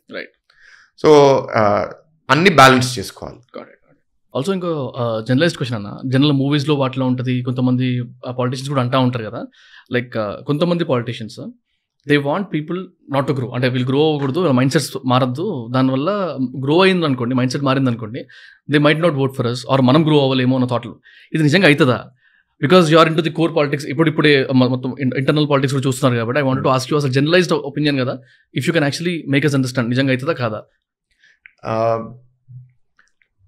Will take one step higher than that please. ఇప్పుడు ఏంటంటే మామూలుగా if you categorize people 99% followers ఉంటారు. అంటే గొర్రెలు, వాళ్ళు ముందు చేసే వాటిని ఫాలో చేసి ముందుకెళ్తారు. 1% ఆర్ లెస్ లీడర్స్ ఉంటారు. వాళ్ళు ఏంటంటే కొత్త దారి తయారు చేస్తారు. ఏ వ్యవస్థలో అయినా సరే ఇప్పుడు పాలిటీషియన్స్ కూడా ఫాలోవర్సే. వాళ్ళు 10 మందికి లీడర్ అవ్వచ్చు, కానీ వాళ్ళ పైన వాళ్ళకి వీళ్ళు ఫాలోవరే కదా. సో అలాంటి ఏ వ్యవస్థ లోపలికి వెళ్ళినా సరే, మీరు పోలీస్ వ్యవస్థ, ఐఏఎస్ వ్యవస్థ, పొలిటికల్ వ్యవస్థకి వెళ్తే మెజారిటీ పీపుల్ ఆర్ ఫాలోవర్స్. ఉన్న వ్యవస్థని ఫాలో చేస్తారు. మార్పు కోసం చేసే వాళ్ళు లీడర్స్ అవుతారు, వాళ్ళు చరిత్రలో మిగిలిపోతారు. సో ఈ మెజారిటీ 99% ఏంటంటే వ్యవస్థలో ఏంటి ఇంపార్టెంట్, పాలిటీషియన్గా సక్సెస్ఫుల్ అవ్వాలంటే ఎలక్షన్స్ గెలవాలి. ఎలక్షన్స్ గెలవాలి అంటే ఓటు కోసం ఏం చేయాలని ఆలోచించాలి. ఇప్పుడు మేము అమరావతి డెవలప్ చేస్తే 25-30 ఏళ్ళలో రాష్ట్రం అభివృద్ధి, ఒక మహానగరం హైదరాబాద్తో లేకపోతే ఢిల్లీతో లేకపోతే బాంబేతో కంపీట్ చేసే ఒక నగరం తయారు చేయాలనే ఉద్దేశంతో పనిచేసాం. కానీ అది పునాది వేస్తే అది దానికి ఫ్రూట్స్ కనపడడానికి మినిమం ఒక 5-10 years పడుతుంది. ఒక ఫుల్ డెవలప్మెంట్ రావడానికి 25-30 years పడుతుంది. సో అది చేయడం వల్ల మాకు పొలిటికల్గా మైలేజ్ రాలేదుగా. ఇప్పుడు అక్కడ అమరావతి ఏరియాలో కూడా మేము చాలా ఎమ్మెల్యేలు ఓడిపోయాం. రైట్. సో అప్పుడు పాలిటీషియన్కి ఏ మెసేజ్ వెళ్తుంది, లాంగ్ టర్మ్ నాకెందుకు, ఈ 5 ఏళ్ళకి పనికొచ్చేది చేస్తే చాలు, రైట్, నేను గెలుస్తాను. సో ఫస్ట్ థింకింగ్ అక్కడి నుంచి వస్తుంది. పాలిటీషియన్ అక్కడిని వెనకబడి ఉంచాలి, అయితే నువ్వు కూడా చేయకూడదు అని తర్వాత వస్తుంది. అది బాగా డెవలప్ అయిపోయి కొంచెం క్రికెట్ మైండ్ ఉన్న వాళ్ళు అంత ఆలోచిస్తారు. కానీ సాధారణమైన పాలిటీషియన్ ఏంటంటే నేను నెక్స్ట్ ఎలక్షన్స్ గెలవాలి, ఆ ఎలక్షన్స్ కోసం నేను ఏం చేస్తే గెలుస్తాను. సో జనరల్గా మనం చూసేది ఏంటి అంటే డెవలప్మెంట్ అనేది లాంగ్ టర్మ్. సో ఇప్పుడు ఫ్రీ బీస్ అనేది ఇమీడియట్ రిలీఫ్, ఇన్స్టెంట్ గ్రాటిఫికేషన్. ఇప్పుడు పిల్లలకి షుగర్ తినడం మంచిది కాదు, సో మనం వాళ్ళని కంట్రోల్ చేయడానికి ట్రై చేస్తాం. కానీ ఆ పిల్లోడికి చాక్లెట్ తింటే వెంటనే తినేస్తాడు కదా. సో అది ఇచ్చేసిన ఇప్పుడు ఎవరన్నా మనకి తాత వస్తాడు బయట నుంచి, గిఫ్ట్లు తీసుకొస్తాడు, చాక్లెట్లు తీసుకొచ్చి మనవాడికి ఇస్తే మనవాడికి తాత అంటే ప్రేమ వస్తుంది. తాత నాకు వచ్చినప్పుడల్లా చాక్లెట్ ఇస్తున్నాడు అని. అది తల్లిదండ్రులు వీళ్ళు ఇవ్వట్లేదు నాకు, వీళ్ళు ఏంటి అని ఉంటుంది. సో నేను వాళ్ళ మంచి కోరే కదా నేను చాక్లెట్లు ఇవ్వట్లేదు, లాంగ్ టర్మ్ వాళ్ళని బలపరచాలని. So that is the problem. కానీ ఇవాల్వ్డ్ పాలిటీషియన్స్ ఎవరైతే కొంచెం ఇంకా అవగాహన పెరుగుకున్నారో, లేకపోతే కొంచెం నాట్ నెసెసరీలీ క్రికెట్నెస్, బట్ వాళ్ళు లీడర్స్లో కూడా మంచి రకాల లీడర్స్ ఉంటారు, నెగిటివ్ రకాల లీడర్స్ కూడా ఉంటారు. వ్యవస్థని ఎట్లా మన గుప్పెట్లో తీసుకోవాలి, శాశ్వతంగా మనం పవర్లో ఉండిపోవాలి, ఎవరు మనకి కాంపిటీషన్లో ఉండకూడదు, అట్లా ఆలోచించే వాళ్ళు ఇలా చేస్తారు. ఎవరిని డెవలప్ అవనివ్వకుండా, వాళ్ళ కింద కూడా ఎవరిని డెవలప్ అవనివ్వరు, సమాజంలో కూడా ఎవరిని డెవలప్ అవనివ్వరు. వాళ్ళకి అవసరమైన ఇన్ఫర్మేషనే ఇస్తారు. కంట్రోల్ పారామీటర్స్లో ఎప్పటికీ నా పవర్ నిలవాలనే దాంట్లో పనిచేస్తారు. అది కూడా మనకి చరిత్ర చూపించింది ఏంటంటే కొందరు సక్సెస్ఫుల్ అయ్యారు, వాళ్ళు చచ్చిపోయేదాకా పవర్ని హోల్డ్ చేసుకోగలేరు. బట్ మెజారిటీ పీపుల్ 10-15-20 years తర్వాత వాళ్ళు డిసిపేట్ అయిపోతారు. లాస్ట్ ఒక 5-6 years నుంచి ఎడ్యుకేషన్ ఈకోసిస్టమ్ మొత్తంగా చూసుకుంటే ఎట్టెక్స్ బాగా హడావిడి చేసేసినాయి కోవిడ్లో, ఇంకా మరీ భయంకరంగా. అండ్ పేర్లు తీసుకున్న పెద్ద ఫరక్ కూడా అనిపిస్తుంది నాకు. అందుకే బైజూస్ కానీ ఇట్లాంటివన్నీ చూస్తే ఓవర్ వాల్యుయేషన్ ఇప్పుడు ఎక్కడ ఉందో కూడా చూస్తున్నాం మనం. వీటి మీద మీ ఒపీనియన్ ఏంటి అసలు, ఎట్టెక్స్ మీద, ఆన్లైన్కి వెళ్ళే? బికాస్ మేము కూడా యాజ్ అన్ బడ్డింగ్ అకాడమీ మేము కూడా అట్లే ప్లాన్ చేస్తున్నాం. So if you're mentor for me in this aspect, what you suggest? మన history if go back thousands of years, మనకి గురుకుల వ్యవస్థలో గురు శిష్య, గురుకుల్లో ఎంతో మంది 10, 50, 100 మంది వెళ్తారు. ఆ గురుకుల్లోనే బతుకుతారు, అక్కడే నేర్చుకుంటారు. గురువు వాళ్ళందరినీ తీర్చిదిద్దుతారు. ఇది ఎప్పటి నుంచో మనకున్న ఆ పరంపర మనం ఇలా కంటిన్యూ చేస్తున్నాం, రైట్, విశ్వవిద్యాలయం రూపంలో. సో ఆ మనిషి విలువ అనేది చాలా ఎక్కువ ఉంది, ఫిజికల్ ఎన్వైరన్మెంట్లో ఉండడం కూడా చాలా ఎక్కువ ఉంది. ఇది మనం ఆన్లైన్ రూపంలోకి వెళ్ళినప్పుడు ఒక మనిషి 50 మందిని తీర్చిదిద్దే బదులు 1,00,000 మందిని తీర్చిదిద్దచ్చు ఆన్లైన్కి వెళ్ళినప్పుడు. దానివల్ల బెనిఫిట్ ఉంది, కానీ పర్సనల్ టచ్ పోతుంది. రైట్, నేను వాళ్ళతో మాట్లాడలేకపోతున్నాను, వాళ్ళ కష్టాలు తెలుసుకోలేకపోతున్నాను. నేను విద్య ఇవ్వగలుగుతున్నాను, కానీ ఎమోషనల్గా వాళ్ళతో కనెక్షన్ బిల్డ్ చేసుకోలేకపోతున్నాను, వాళ్ళని ఇన్స్పైర్ చేయలేకపోతున్నాను. నెక్స్ట్, ఇప్పుడు ఈ ఫిజికల్ ఎన్వైరన్మెంట్ ప్రతి ఒక్కడికి, ఇప్పుడు గీతమే మీకు ఉదాహరణకి ఇచ్చాను, 3.5 లక్షల సంవత్సరానికి కట్టి క్యాంపస్లో ఉండి ఇంజనీరింగ్ చదివే స్తోమత చాలా తక్కువ మందికి ఉంది. So at a fraction of that cost, అంటే 30,000కి నాకు అదే ఇంజనీరింగ్ డిగ్రీ ఆన్లైన్ దొరకగలిగితే వై నాట్ అనే ఐడియాతో ఈ ఎట్టెక్స్ అన్ని ఆఫ్ కోర్స్ బాగా డెవలప్ అయినాయి. కానీ ఈ మోడల్లో మనం చూసేది ఏంటి అంటే, ఒకటి, ఈ రూపంలో వెళ్ళే వాళ్ళు నేర్చుకోవట్లేదు, ఫిజికల్ ఎన్వైరన్మెంట్లో నేర్చినంత ఆన్లైన్లో నేర్చుకోవట్లేదు. దానివల్ల దాంట్లో అడ్మిషన్స్ డ్రాప్ అయిపోతున్నాయి, పేయింగ్ కస్టమర్స్ తగ్గిపోతున్నారు, ఆ హైప్ అంతా కొలాప్స్ అయిపోతుంది. దానివల్లే బైజూస్ లాంటి కంపెనీస్కి కస్టమర్స్ వచ్చినప్పుడు అమ్మో వాల్యూ వచ్చేసింది అనుకుంటున్నారు, కానీ కస్టమర్స్ పేమెంట్ చేయనప్పుడు ఓహో రియల్ ప్రాబ్లం అప్పుడు తెలుస్తుంది. So online education is definitely here to stay, కానీ అది ఫిజికల్ ఎడ్యుకేషన్ ని పూర్తిగా రిప్లేస్ చేస్తుందా అంటే no, I don't think so. Physical education is very very important as far as I know. ఎందుకంటే మనం క్యాంపస్కి వాళ్ళు వచ్చినప్పుడు మనం ఉట్టి వాళ్ళకి ఈ ఏబిసిడి నేర్చుకో లేకపోతే ఈ స్కిల్ నేర్చుకోవడం కాదు, వాళ్ళ క్యారెక్టర్ని షేప్ చేస్తున్నాం. వాళ్ళు అక్కడ 10 మందితో బతకడం వల్ల వాళ్ళు కూడా ఎక్స్పోజర్ వచ్చి నేర్చుకుంటున్నారు, స్పోర్ట్స్ ఆడుతున్నారు. ఆ ఫిజికల్ ఎన్వైరన్మెంట్లో వచ్చేదంతా ఆన్లైన్ దాంట్లో అది రావట్లేదు. So there is much more to education than just knowledge. Right, of course. ఆ ఎక్స్పీరియన్సెస్, ఆ physical activity, group activity, social learning, ఇవన్నీ చాలా ఇంపార్టెంట్ ఫర్ సర్వైవల్. రైట్, అది మనం యూనివర్సిటీలో లేకపోతే కాలేజ్ క్యాంపస్లో ప్రొవైడ్ చేయగలుగుతున్నాం, అది ఆన్లైన్లో మనం ప్రొవైడ్ చేయలేము. సో సమాజంలో ఉన్న 100 మందిలో ఒక 5-10 మంది చాలా కాన్ఫిడెంట్గా, డ్రివెన్గా, అంబిషియస్గా ఉంటారు. వాళ్ళకి ఆన్లైన్ ఎడ్యుకేషన్ చాలా పనికి వస్తుంది. రైట్, ఎందుకంటే వాళ్ళు సొంత ఎనర్జీతో, వాళ్ళ సొమ్మతో వెళ్ళి చదువుకుంటారు. కానీ 80-90% పిల్లలకి ఆ మోటివేషన్, ఆ కాన్ఫిడెన్స్ లేదు, వాళ్ళకి ఆ కాన్స్టెంట్ సపోర్ట్ అవసరం. అది ఆన్లైన్ ఎడ్యుకేషన్లో ప్రొవైడ్ చేయలేకపోతున్నారు. దానికి physical education is still necessary.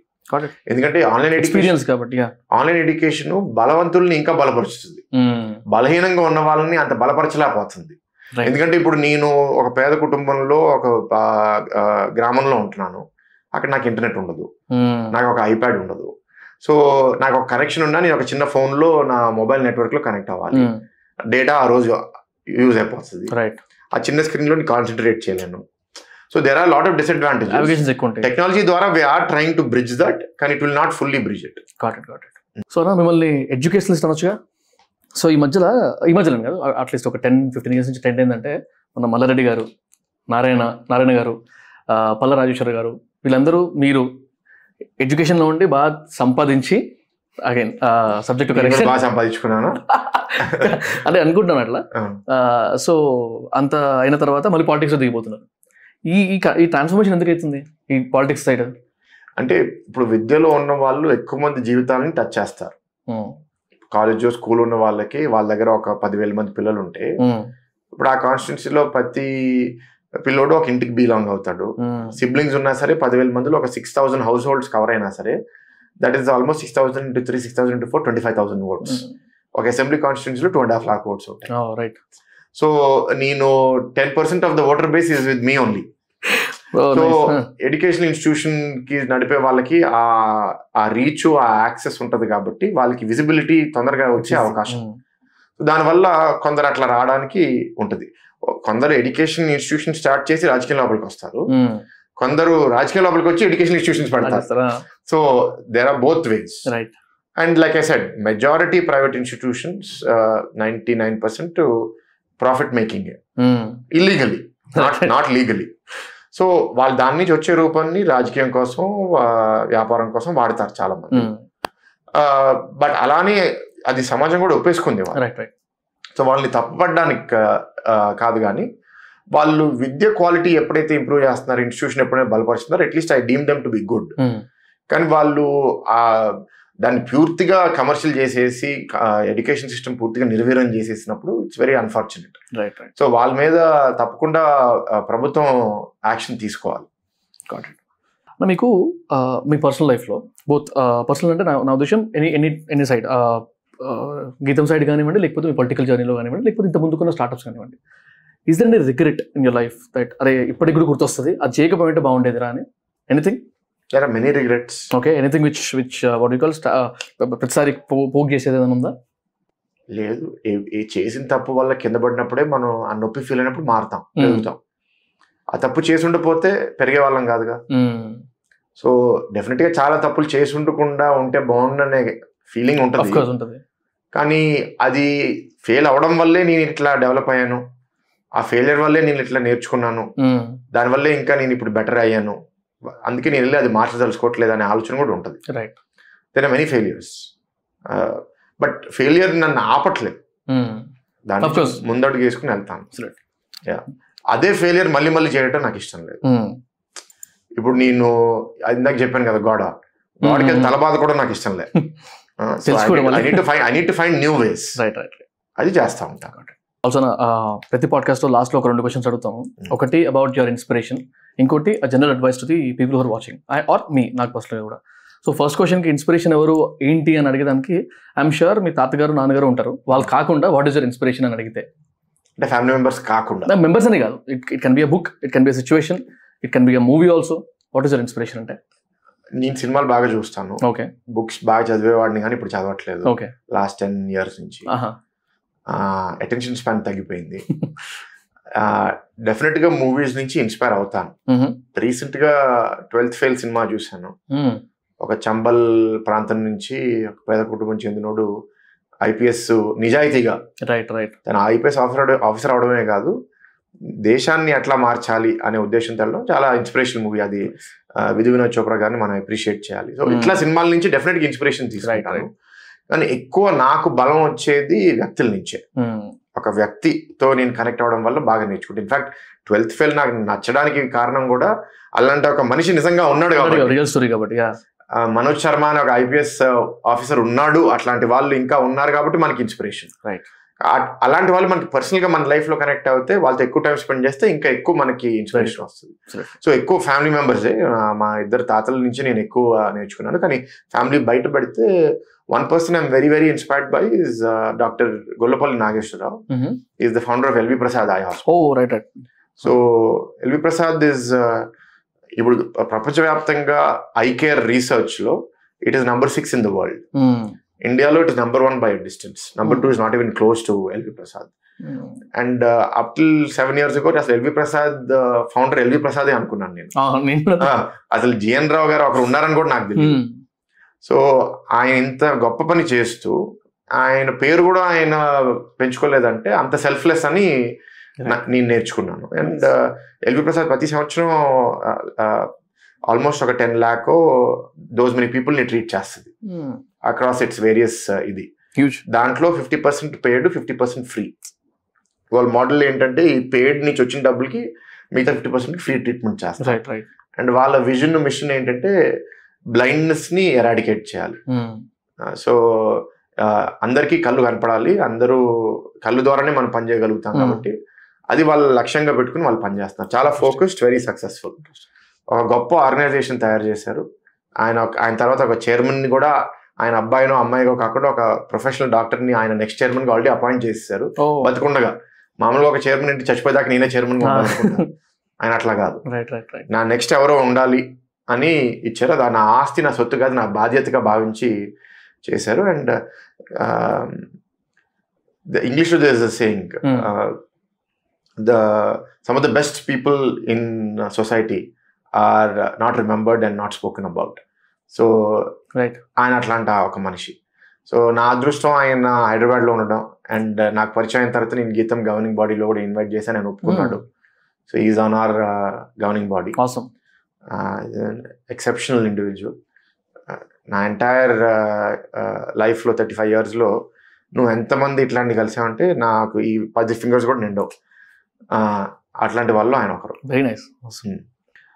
And the second question is, మీ అడ్వైస్ ఏదన్నా నాకు పర్సనల్గా or people who are watching here in general? ఇంకా కొంచెం ఫోకస్డ్ అడుగు, నాకు చాలా ఉన్నాయి చెప్పడానికి. అవునా? సో ఓకే పోనీ ఫిక్స్డ్ అడగడానికి అయితే కెరియర్ చూస్ చేసుకుందాం అనుకున్న వాళ్ళకి what do you suggest? So I think one advice that నాకు వచ్చింది, నేను కూడా అందరికీ చెప్పాలనుకున్నది, ఎప్పుడు మన వ్యవస్థలో మనకు చెప్పేది ఏంటంటే, నువ్వు ఏది మార్చలేవు, నువ్వు ఆ రిస్క్ తీసుకో మాకు, నువ్వు ఫైట్ చేయి మాకు, చచ్చిపోతావు. రైట్. నా ఎక్కువగా మన ఫిలాసాఫికల్గా ఆలోచిస్తే మనం కూడా ఒక యానిమల్లే. ప్రతి యానిమల్, ప్రతి మనిషి కూడా చచ్చిపోతాడు. చచ్చిపోయిన తర్వాత మహా గొప్ప వాళ్ళు, మహాత్మా గాంధీ గారు లాంటి వాళ్ళు ఒక 1000 ఏళ్ళలో 1100 ఏళ్ళలో గుర్తుంటారు. వాళ్ళు కూడా సమాజం మర్చిపోతుంది. సో మనం చచ్చిపోయిన తర్వాత మనం ఎట్లాగో ఎవరికి తెలియదు. చచ్చిపోయిన తర్వాత మనకి నొప్పి కూడా తెలియదు. సో చేసే దాంట్లో తృప్తి ఉండాలి అంటే మనం you have to dream big. దాంట్లో ఎక్కువ తృప్తి వస్తుంది. నేను 10 మందికి హెల్ప్ చేసే బదులు 100 మందికి హెల్ప్ చేస్తే మోర్ హ్యాపీనెస్. రైట్. నేను గల్లీలో క్రికెట్ ఆడే బదులు ఇండియా కోసం క్రికెట్ ఆడితే అది more. So dream big. Right. And believe in yourself. Because నేను చాలా బలంగా నమ్మేది, 1 person can change many things. Right. చాలా మంది అనుకునేది ఏంటంటే, నేను ఒక్కడనే ఏం చేయగలుగుతాను, నేను ఈ పొలిటికల్ వ్యవస్థని మార్చగలుగుతానా, నేను ఈ స్కూల్ని మార్చగలుగుతానా? Yes, you can change. ఇప్పుడు అది సినిమాల్లో కూడా చాలాసార్లు చూపిస్తారు. నాకు ఒక సినిమా సీన్ గుర్తొస్తుంది, జగడంలో. అది రామ్ హీరో, అది గుండాలు వస్తారు కొట్టడానికి, అందరు అట్లా నుంచుని ఉంటారు. ముందుకెళ్తాడు కదా, తను ముందుకెళ్ళాడు, అక్కడే ఉంటాడు, తను అక్కడే ఉంటాడు. వాళ్ళందరూ భయంతో వెనకాల కలిపితే అక్కడ ఉండిపోతాడు. ఫాలోవర్గా ఉన్నోడు లీడర్ అయిపోతాడు. That's a very good symbolism. That నీలో బలం ఉండి నీకు ఓడిపోయే భయం లేకపోతే నిన్ను చూసి నిన్ను 100 మంది ఫాలో అవుతారు. So that if you're able to inspire, because మనకి ఎక్కువ లీడర్స్ కావాలి, ఫాలోవర్స్ కావాల్సినంత మంది ఉన్నారు. Right. So I want to see more leaders emerging in society. అది అవుతుందని అనుకుంటున్నా. And thanks once again. Thank you. Thank you.